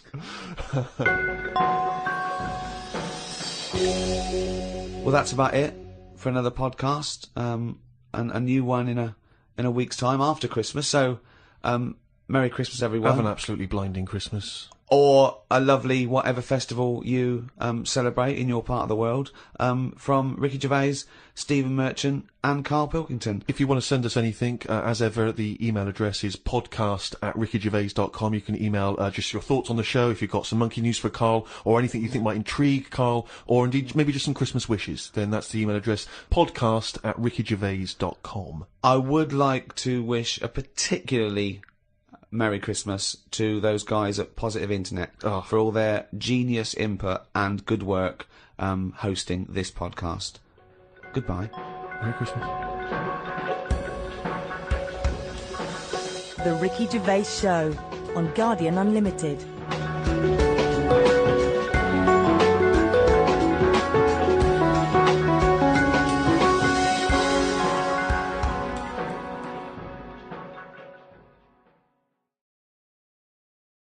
Hi, Ricky Gervais here, with me Steve Merchant. Hello there, alright? And Karl Pilkington. Right. Yeah, welcome to the fourth podcast in the series of 12. It's after Christmas now, that's it for another year. Alright, everyone had a nice Christmas? Oh yeah, I had a blinder. I had an absolute blinder, mate. Good presents, Karl? Right. Yeah, not bad, yeah. Get anything good? Odds and ends? Not that I can think of. Odds and Just sods? bits and bobs. Yeah. A friend of mine got a gift, or rather gave it as a gift. I don't know if you've been familiar with these. It's a charity organisation, and you go on their website, or you phone them up, and you can give someone else the gift of, say, a goat for an African family. So you say, this is what I've bought goat. Yeah. And they go, oh, brilliant, where is it? And you go, no, it's going to a family in Africa. And it's a sort of goodwill thing, you know what I mean? So you buy an African family a goat, that will help them for years. And it's like you're saying, well, I would have bought you a present. Yeah. But I've used that money wisely. Yeah, so it's almost like they've given exactly the present. They've given the goat. Yeah, it's a beautiful idea. But as soon as he told me about it, I thought to myself straight away, knowing Karl's views on charity and giving, you know, particularly this seasonal time, I wondered what his views would be. Well, are they happy with the present over there?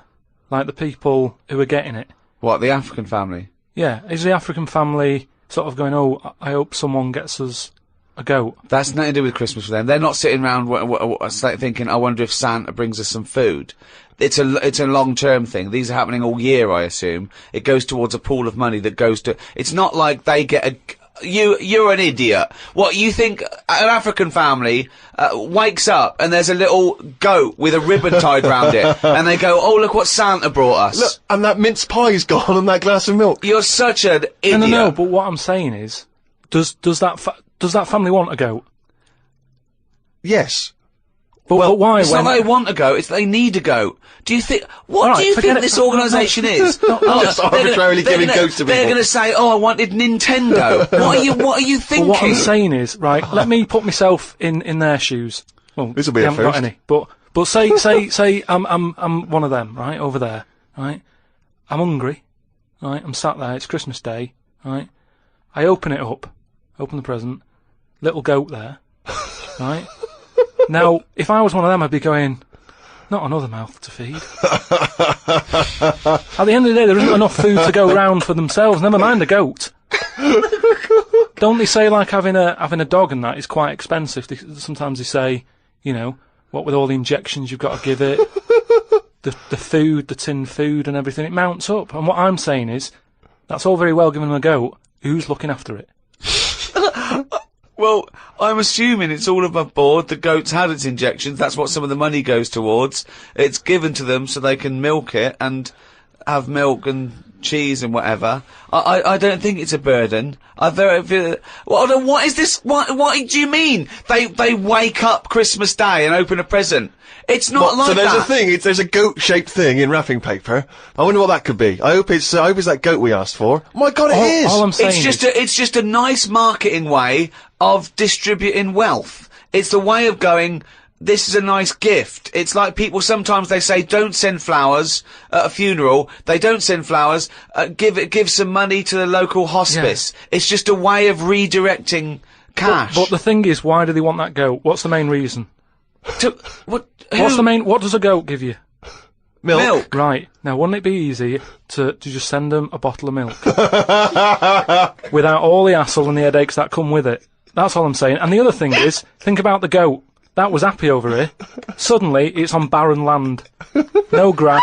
I'm gonna burst! What do you mean? You didn't send a goat from here! I'm saying, who's happy at the end of this, right? You've got a fella who hasn't got a present over here because the mate bought him a goat, right? So yeah, let's do this properly. So there's a tick. He's not happy, right? Then, you've got the person who's opened it, who, like you said, wanted something else, right? It's a goat. They go, who's going to look after this, right? So tick, they're not happy. And then you've got the goat going, what am I doing here? The Ricky Gervais Show on Guardian Unlimited. Tell you what, a lot of people are wondering, Karl, is what I received from Ricky this year. Go on. Nothing! Absolutely nothing. I remember actually after my birthday he said, oh yeah, I'll be getting you a little gift. Forgot. So I've had nothing from him this year. He's got a little bit of cash in his pocket now. What I'm hoping is that maybe he'll pool it over the next 5 years and buy me something I've been reading about recently. Now, you definitely love this, surely. Have you started seeing this now? Virgin are starting plugging Virgin Galactic. I think it's something like 200,000 quid, and you'll get a chance to go in a space shuttle into space. Now, I don't know what your feelings are, Rick. You know, I know you've probably got a bit of cash in the bank. Honestly, I was thinking of giving you another signed extras DVD. Anything. It's the thought that counts, so that Okay. would be great. But Because I've got some knocking round. I can give you one of those. I know you've already got one of those, but Sure. I don't mind. They don't cost me much. no, great. And do you like the book Flanimals? I know it's aimed at 5-year-olds, so I don't know why I but personally there's- would want it, but But you know that's going to be in the little yeah. selection box for you. Great. But no, the trip into space. I don't know about that. I mean, you've got a bit of cash. Would you think about that? Would you be interested, you and your missus, going I up don't into know. space? You have to be. I mean, it's not the money. There are things that I would spend 200 grand on as a little folly, but I think an individual jetpack, for example. Right. I'd do that. Yeah. I'd like to see the Earth from a couple hundred miles up. That'd be good, but I don't know if that's quite worth it yet. The other thing is the safety, because I'm worried that I want to see a lot of people go up there first. Yeah. I wouldn't be the first bloke to go on an aeroplane. No. I'd want to see a few pioneers go. It's really safe before I got on something Well, like I that. believe the actress Victoria Principal is volunteering herself. So I think she maybe used to be in Dynasty or Dallas.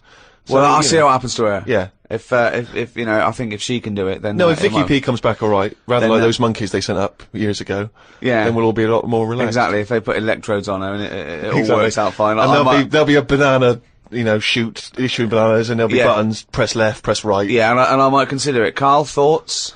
Going to space? No. It's not worth it. Why? Wouldn't it be a fascinating experience to go into space and look back at the Earth? There's no out there, though, is there? There's mean- no there. Say that again. Well, there's no out there, though, is there? Right. I mean, at what point are you all meant to be happy? Do you know what I mean? You're floating about up there, and because you don't get out, do you? What, you mean to do some duty-free shopping? I'm just talking. You don't go floating about, do you? You stay in your seat. Well, they probably let you move around on the shuttle. Yeah, I know, but I'm talking about getting out. For me, when you go What, on you want to holiday, get out into space? Yes, but that's what I'm saying. When you go on holiday, the flight bit isn't the best bit of the holiday, is it? That's the bit you've got to do. So what I'm saying is you've got to stay on this and then you go back home. So you don't take luggage, right? I don't see the point. Right, so you're there, you're sat in your own clothes for the whole time, same clothes the whole time. But I don't understand what is the point. I think it's the view. I think it's two things. I think it's the view and being able to be part of an exclusive club. I went into space. It's all that thing about man conquering nature, and you're one of that elite few that have managed to pop up, see the world from a distance that no one else can see it from, and then pop down. That's it. Of course. Yeah. So you all that way just for the view? Yeah. Is it worth it? I mean, there's a lot of other places I haven't seen anyway, right, before I think about that. I think if you've done everywhere, I haven't been to Scotland yet, right? Right, yeah. I'm not being funny, but do you know what I mean? So just have a look in your back garden before you go looking in someone else's. In space. Yeah. Yeah. What would make it a trip worthwhile for you? I mean, if you did go into space, if we gave it to you free of charge, we said, Karl, go up into I know space. the answer. I know the answer to this, Steve. He's thinking, I'd like to meet some aliens that can talk like I do, Yeah. and I can understand them, and they can tell me something. Like, Like what? Oh, they met God, he was alright. That's the sort of thing, that's what he's gonna say. He'd like them to look like monkeys in spacesuits. Yeah. That'd be his ideal thing. He'd like to go to the planet of the apes. He'd like to go to the planet of the apes. He Yeah, would I'll do that. love If they to could go arrange to the... that. Look, he's nodding. He's Yeah. nodding. Thoughts, Carl? Yeah. I mean, for me... What do you it's mean, just- yes? Well, yeah, that'd be brilliant. What would be brilliant? Seeing a little alien and that, having a chat with him, finding out what's been going on. What's been going on? No, but don't you think that... Like, I mean, if you bought me that as a present, right, Yeah. either of you, Yeah. I wouldn't be that happy. For me, that's a little bit like... Well, that's annoying, because we've got you a trip We to just space pulled and a together. goat. Yeah. Yeah, we Do you know how, like, I am interested in sort of going on another planet, right? Not, Carl, you are on another planet, mate. no, but do you know what I mean? It would be quite sort of interesting. How do you think you'd get there? Well, yeah, you'd go on a rocket and stuff, but what I'm saying is, at least you know when you get there, you're getting out, you're having a bit of a wander. But I wouldn't be happy in just the journey bit of it. That's all I'm saying. That's great, isn't it? But the thing is, right? I was looking into it a bit because I was reading about the Virgin Atlantic Yeah. thing, right? And I was reading something that in 1971, right? 3 of them went up there. Can't remember the names. Wasn't the main one. It wasn't like the Buzz and the Armstrong one and that. Just another 3 blokes went up, and there was one bloke in the rocket, right? The other 2 wandered off, had a walkabout, seeing what rocks they can find in that. And that bloke who was in the rocket, right? He was the loneliest man ever in the world. I don't know what to do. I don't know what to do. I don't know if that's some sort of profound poetry, or I don't. Do you know what I think he's trying to say? I think he's trying to say that he was. What are you trying to say? No, stop for a minute, because I just want to just recapture that moment. Just say that again, that sentence again. Right. The other 2 had gone off picking up rocks. Yeah. Right. He sat on his own in the rocket, and he was the loneliest man in the world. Okay, I know what he's trying to know what he say. means. I do. Right. I don't know what he means. Well, right. He's trying to say he was, by definition, a human furthest away from all other human contact. Yeah, that's what Yeah. I said. Yeah, okay. No, you said loneliest. Loneliest evokes an emotion. Yeah. Yeah. But But it's like he started crying and writing poetry and listening to Morrissey records. you mean he was the most remote man? Well, yeah, he was saying how, like, he's on the rocket on his own, right? Yeah. And I think I worked it out because it was in kilometres, right? And I think it turned out that they, right, the other 2 spacemen picking rocks and that, they were 2,500 miles away from him, right? So they were miles away. They What, 2,500 miles? Yeah. But they had each other. They had each other. Yeah. You had the world right across the other way, everyone getting on with their lives. Yeah. He was on his own. That's weird, isn't it? But what I was thinking is, right, say because I always sort of try and put myself in a situation. Yeah. When I hear about a weird thing that's gone on, I always think, what would I do? You know what I mean? And I was thinking about it, right? Do you think when he got up in the morning, he still bothered to put his clothes on? That's the first thing that came into your mind No, when just you because pictured him I in always, there. you know, at the end of the day, even if, like, my girlfriend Suzanne's out at work and that, I'm not happy walking about with everything out, because you never know what's going to happen. What do you mean, like getting it trapped in the microwave? Well, I just mean, you know, you never know Yeah. if someone's going to turn up. No, I don't like what I don't like. No, I always pop some pants on or a towel, even if I'm not alone. always. Because I've knocked on your door when you've been stood there with. No, he's Yeah, taking but his trousers off. I when did he it comes to the door. especially Oh, knowing right. that you were there. I've done it especially to annoy you. Oh, right. Yeah. So. But do you know what I mean? Do you think he was walking about the rocket with his tackle out, or Or did he floating go, about, yeah. well, you know, no one's watching here? Do you reckon it floats up or down? Depends in how long it space? is, doesn't it? Depends how long it is. Yeah. I don't know what I mean by that, but it seems to make sense. Yeah. But don't they have cameras for NASA to monitor what's going on inside the spaceship? Not all the time, no. I bet they've got to give him some sort of privacy. No, that would end up on the internet. Yeah. him floating around with his floaty knob. Well, if you are the man who was up in a space rocket and was for a short period the loneliest man in the world, we'd love to hear from you. We'd love to hear what you did with your time, how lonely you felt, and also did you float around with your cock and balls out? What was that like? Did it float up or did it float down? These are just some of the questions that we'd like. So if you are that person, or maybe you know them, maybe they're a neighbour of yours, then you can get in touch with us at podcast@rickygervais.com. The Ricky Gervais Show on Guardian Unlimited. We've done radio and stuff in the past, Rick, and we have never had the kind of response that we've had from these podcasts. So, It's people amazing. are emailing in by the hundreds of thousands. It's meant, well, maybe not hundreds of thousands, I didn't count them, but thousands, certainly. Crazy amounts of email. I couldn't really get through them. I've just managed to pick out a few. It's because it's global now. It's people all around the world are listening, and that's so exciting. We've got just loads from America, Australia. It's mad. Yeah, New Zealand, Canada, and these are just some of the ones that I've pulled out from the email because there's so many of them. Podcast@rickygervais.com if you want to get in touch. Rob says he listens to the show in his exams, which I'm sure cannot be a good idea. I mean... No, because that's a waste. What I'd do is the night before, I'd record all the answers and then listen to that, as opposed to me, you and Karl Pilkington. But surely you're not allowed to listen to your stereo or your iPod in an exam. That would be crazy, wouldn't it? Well, he's probably got it's probably up his back, Right, a little yeah. wire, wired to him, covered in sort of like some sort of fake flesh and Yeah. hair, and then just pops into his ear. It's all changed now, though, isn't it, as well? What do you mean? Well, they're allowed calculators and that, innit? It's just sort of... Sorry, I had calculators in my exams. What Yeah, what world? What do you know about exams, Carl? No, You but- never showed up. But what I'm saying is, years ago, a calculator wouldn't have been allowed. We've moved on a bit now, haven't we? What year was this I don't though? have an iPod. With loads of people with abacuses. I don't know. Anyway, Rob's question was this. Brilliant. I've never heard him admit that before. I think we've broken his spirit. Yeah. Carl, you go. I don't know. Oh no, we might have put an end to the phenomenon that is Karl Pilkington. Monkey news still to come. He's back. Anyway, listen. Rob's question is this, Carl, and it's specifically to you. Carl, if you could have a superpower, like Superman, what would your superpower be? Can I suggest consciousness? Yeah. Can I have the power of thought? Remember, you've already got opposable thumbs. So cross that one off the list. Oh, go on, Carl.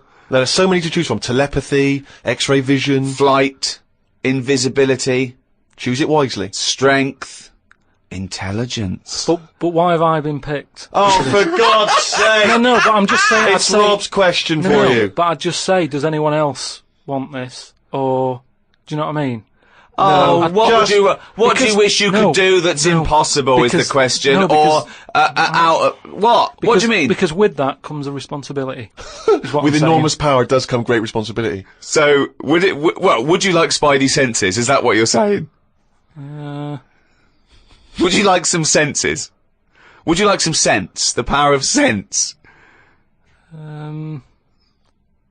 Come on, Carl, you know what these superheroes, because they can... I know, but they it can always freeze things, They're never they- happy, are they? Do you know what I mean? Spider-Man wanted to tell that girl that he could climb walls and that. He's like, I can't. Superman didn't never tell Lewis and that. Who's Lewis? Who's Lewis? Lewis. Who's Lewis? It's just a pen pal of Superman's. Lewis! His little secret chum! Yeah! Alright, Superman. Hello, Lewis. What are you doing? Superman. Who are you? I can't tell you, Lewis. Brilliant. You know, Hulk, he wasn't happy.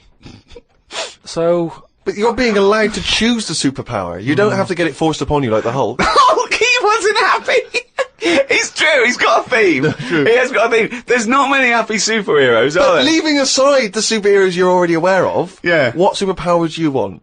You don't have to fight crime with it, Carl. Everyone around the world now is thinking, what can Karl choose? Let's deliver it to him now, Karl. Think about it and give us the answer, please. Let me just remind you of some of the other things. Invisibility. all the time though, or can I sort of turn that on and off? Let's say you could turn it on and off. Would that interest you? Yeah. I'll have that. Right. Okay, and what would you do with this power of invisibility? Just sort of wander about and that, just not get seen. It's a brilliant power! It's a brilliant... And it's put to such brilliant use! It's brilliant! Well done! And why would you want to walk around and not be seen in that? What would you gain from that? Don't know, you could sort of go in shops when they shut, so you don't have to go. How with would the you get crowds. in? Just get in just before they lock up. Oh yeah. How would you get out? Wait till the morning. Brilliant. So hang on. So that's your use of invisibility. They found the power of invisibility. You want to sneak into. Bear in mind. No, hang on. You want to sneak into HMV, right? Wait for 12 hours, and then buy something. Ah, I love it. Just so that you don't have to be in there with other people. Do you know what? I don't want it. I don't want a power. Why not? Because I just don't think it'll do me any good. I think it's more of a hindrance. I love this. It's like, just think of his presents. We've given you a trip into space, and the chance to be invisible. Not happy with any of them. Yeah, what he wants is a voucher for HMV. Yeah. He just wants some tokens for a record shop.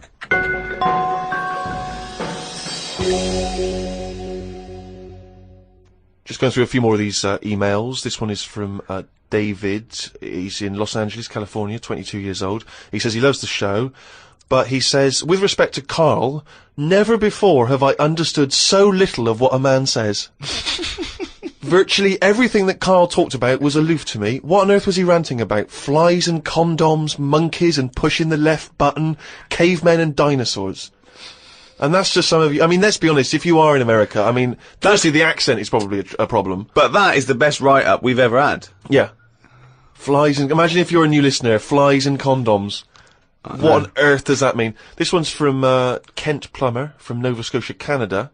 He says, Karl, he's wondering if you've got any personal mantras that you could pass along. For instance, he reminds us of Ben Franklin's famous mantra, waste not, want not. Who said that? Ben Franklin. What did he do? What was his job?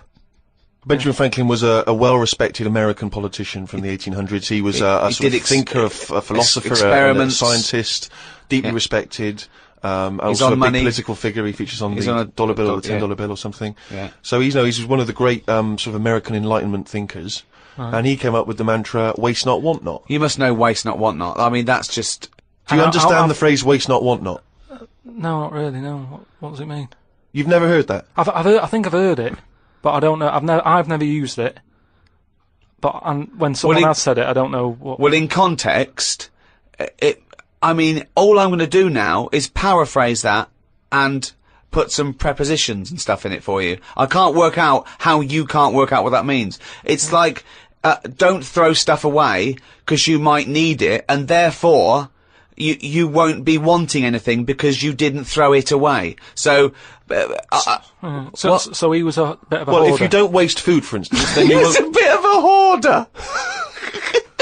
For God's sake. No, but I'm just saying, he's a man in power. Is that the best thing he ever said? No, I'm sure he came up with many, many profound things. Why is that one he did experiments in electricity and conducting electricity, all sorts. But that impresses me more, inventing electricity, than someone... He didn't invent electricity. Wait a minute! Didn't impress you more than what?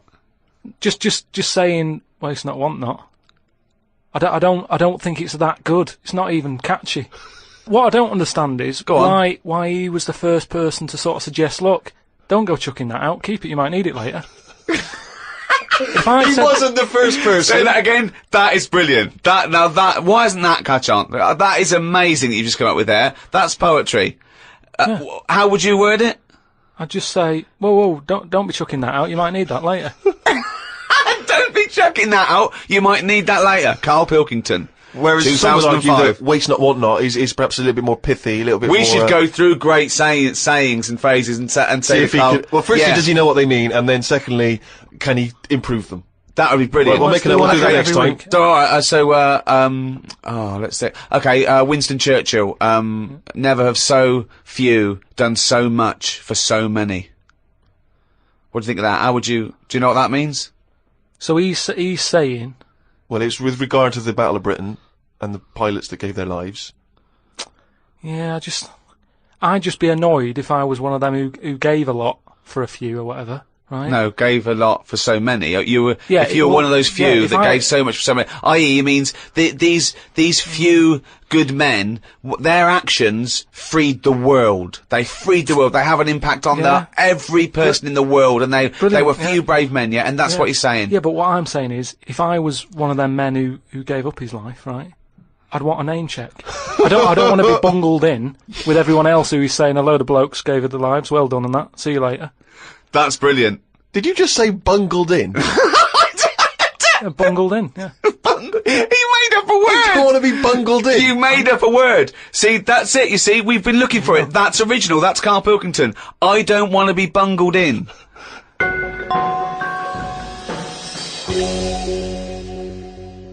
Email here, Rick, from a man I know you're going to look forward to meeting one day. Paul, the party animal Parker. I imagine he had a wild Christmas. Oh, imagine the fun he got up to. He's sitting now in sunglasses with his mum giving him some soup because he's partied too hard. And I'll tell you this, I wish I was round there for New Year. Imagine what he's going to get up to. If he recovers in time, it's going to be mental. What's he want? Anyway, Paul, the party animal Parker, he sent in a fact. That seems to be his thing now. He sends in facts that he thinks might be of interest to us. The kiss that is given by the bride to the groom at the end of the wedding ceremony originates from the earliest times when the couple would actually make love for the first time under the eyes of half the village. Now, a couple of questions straight away. Firstly, this is almost like a Karl fact, because there's no specific time or place. It was earliest times. Earliest times. I don't know whether that means the wedding ceremony in this country, in America, in Africa, who knows? Yeah. But, so, yeah, it's a little bit vague. But this was the thing that struck me. Actually make love for the first time under the eyes of half the village. And you wonder, why is it only half the village? Was it like, were they raffling off tickets? Yeah, the winners. Exactly. Exactly. You come and see two people getting it on. The rest of you, no, tickets only. It's cordoned off. It started off, and then a few of them got bored. Exactly. Once you've seen one stroke, you've seen them all. Yeah, that's about as good as it gets. Yeah. So yeah, I don't know if there's any truth. But what about that, Kai? How would you feel with that if you had to, At what point does that happen? Is that like, they go, I do. Get your knickers off. Well, presumably, if it's the origins of the kiss, you may kiss the bride. The old vicar used to say, as they were jumping over the broomstick, he used to go, right, give her one. Yeah. And then... You may knob the bride. Don't know how quick the lovemaking has to be, whether you've got to get in and out, boom, and then, you know what I mean, because people are hungry, they want to eat, they want to have a disco, or whether they can go on for hours and people are just eating, chatting. I'll tell you what, Sting's wedding must have been a long hours of affair, wasn't it? The guests was bringing in their own brought cake. sleeping bags. Thermos flasks. The Ricky Gervais Show on Guardian Unlimited. Right, do you know we've chatted about charities before, haven't we? Sure. Yeah. Done a lot of stuff on that, right? Just coming back from Manchester, right? Got off the train at Euston, right? Got off the train, walking through the busy bit and stuff. There's this fella stood there, right? Like a charity worker, right? Nice looking fella. He's got his suit on, the tie and everything, quite respectable and that, right? Look down at his bucket. All money's been put in the bucket and that, right? On the front of the bucket, right? It says collecting for the homeless at Christmas. Now, why can't they do that? What, the homeless? The homeless people. Why is some fella taking his time out, right? His own time where he could be at home. Why Some of us have got homes to go to. Yeah. Why? Do you know what I mean? What do you think? Just give them the buckets? Well, what are the homeless people doing whilst he's doing that? Is what I'm saying. What have they got on the timetable? Cut out the middleman. Cut out the middleman. Give all the homeless a bucket with homeless written on it. For Christmas. Yeah. No admin. No. Just keep everything you get, mate. What do you think of that? It's a brilliant idea. What would prevent a homeless person and an entrepreneurial homeless person just getting a bucket and writing that on there themselves? Could I suggest something? Hunger, some drug addiction, traumas, often mental illness, just possibly too depressed to get up, put a suit on and go to Euston Station with a nice bucket with some writing on it. And then, right, I was thinking about that, right, and I was walking down the street in London with Suzanne. Saw a little homeless... Well, I didn't see the homeless bloke, right? I saw a leg, right, sticking out of a doorway. I thought, here we go, right? Walked past it, right? You're not going to believe this. Go on. Homeless. Yeah. Chinese fella. I've never seen one of them. No, I'm not having a go, right? But have you seen? Do you know what I mean? That was a shock. I to me. really don't think I have. I think he's got me there. I hate to say it, but I must say I can't remember ever seeing a homeless Chinese person. No. No, I suppose you're right. Thinking about it. Weird, isn't it? I Actually, said I was walked past and I said to Suzanne, "Did you see that?" She went, "What?" I said, "Just look back there." She said, "What?" I said, "That homeless fella. Look back at him." She said, "What?" I said, "He's Chinese." And she said, "Yeah, good point." Good point. Of course she did. She said that to shut you up. She didn't want to get into a conversation with you. Oh, And what's God. your point, really? What exactly is your point? You're No, just it's perplexed just 'cause that you've we never seen were it. chatting about homeless and that, and I saw that, and I just thought, I just found it a bit odd. Right. Well, if you are perhaps based in America or Australia, Canada, have you ever seen a Chinese homeless person? This doesn't count to any listeners in China. But anywhere else, have you ever seen a Chinese homeless person? Podcast at rickygervais.com. If you have, maybe you've got a picture you can send us as well. But this is what we're looking for now. We're looking for how many Chinese homeless people can we find by, let's say, 2006. January 2006, January 1st. How many Chinese homeless people have you seen?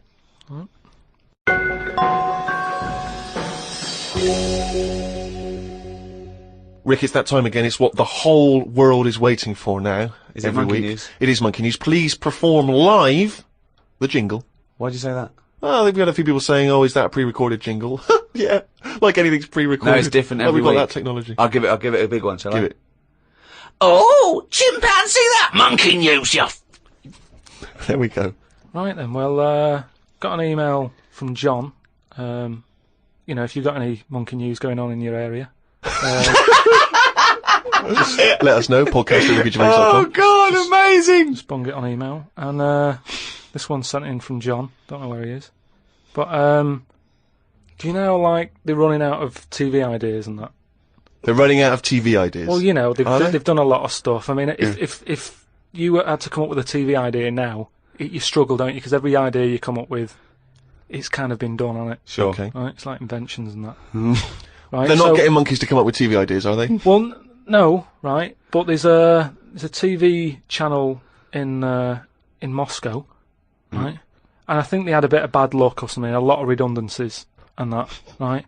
And whoever was in charge of it got a bit mental and got rid of loads of people, right? Yeah.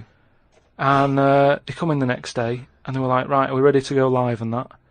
And someone comes running in with a clipboard saying, we haven't got any people left, right, to present. Such nonsense. Right. But I tell you what. Right, okay, carry on.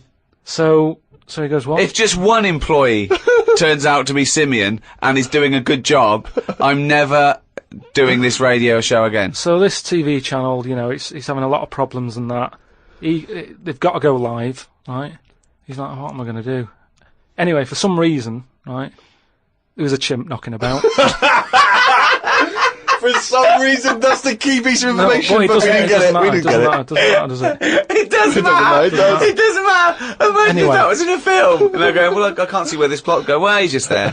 He's just there. So anyway, so he sort of says, get it in a suit, right? Why? So, because they're running out of ideas, the clock's ticking, they've got to go live with something. What do you mean? What, he's What, is it a presenting? news programme? He's Well, presenting. Listen, it's a chat show.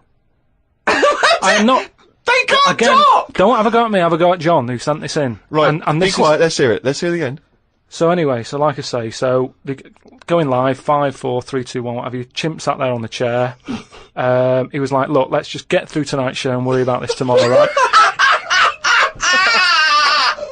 What are you talking about? Look. So they put a chimp in a suit. What was that handmade, or were the sleeves a bit short on him? You idiot! Think. So anyway, it's sat there, right? And they're going, "Right, here we go. Good luck, everyone," right? Yeah. Chimp's there. What programme is this? It's a chat show. Whose chat show is it? Well, it's the monkeys. I now. like the fact that It's they... the monkeys now, is it? Do they say? I like the fact that they put the chimp in a suit. It's like, no one's going to take this chat show seriously if he's not dressed up. If he's not smart. Slovenly, look at that slovenly ape. So anyway, Oh. let's get to the point of it and that, right? So anyway, so they go on, right? It's all going Didn't brilliantly. happen. There's no way this happened. Here's a fundamental So anyway. question. How was the chimp asking questions? Not sure about that bit, but all I've got is the stuff that was on the news site for this. Like I say, But it's rubbish! Yeah, but I've given you some facts. I've told you there's a TV channel in Moscow that's having problems, right? I've explained that. No, bit. it's this rubbish. They've got rid of the presenters. The monkey sat there, right? Don't worry about it anyway. I'm telling you, it goes all right.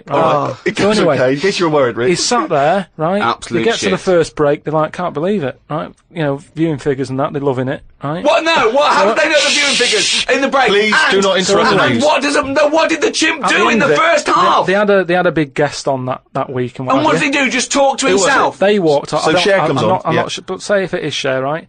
No, Right, what? the main gaffer is like going, oh, Cher's going to go mental. That was right for putting on Say with it the is. monkey. No, it is Cher. No, it's In Cher. his mind, it's Cher sitting there talking to a chimp in a suit. So anyway, she and they're comes filming off- it for Moscow TV, and the ratings are going through the roof. Presumably there's a translator, because Cher doesn't speak either Russian or chimp. So she comes off, right, and the bloke who's in charge is like, she's going to go mad. She's going to go mad here. She walks up, she goes, I love that. Right? She said that's one of the best interviews, right? So anyway, they decided, right, it went so well, kept him on. He's still there. I love the fact that Cher was an idea that Steve threw up, and now she's going, I love that, I love that, I love that, Jim, get me back there. I want to go to Moscow, never mind. Unbelievable. Don't have a go at me, have a go at John, but, you know, if you've got any monkey news, send it in. Podcast at rickygervais.com. From the creators of The Office, Ricky Gervais and Stephen Merchant. Extras, the first series, now on DVD. Who are you? Nobody. What's that? Who? Nobody. That's right. Nobody. And who am I? So the Starsky Hutch, I can never remember. You are guaranteed an Oscar if you play a mentor. I've just written a sitcom, but I wonder if you could give it to anyone you know. Is there any nudity in it? Well, it could be. Men or women? Either. Well, just women. Yeah. I will make it so. A painfully funny double disc. Extras on DVD now.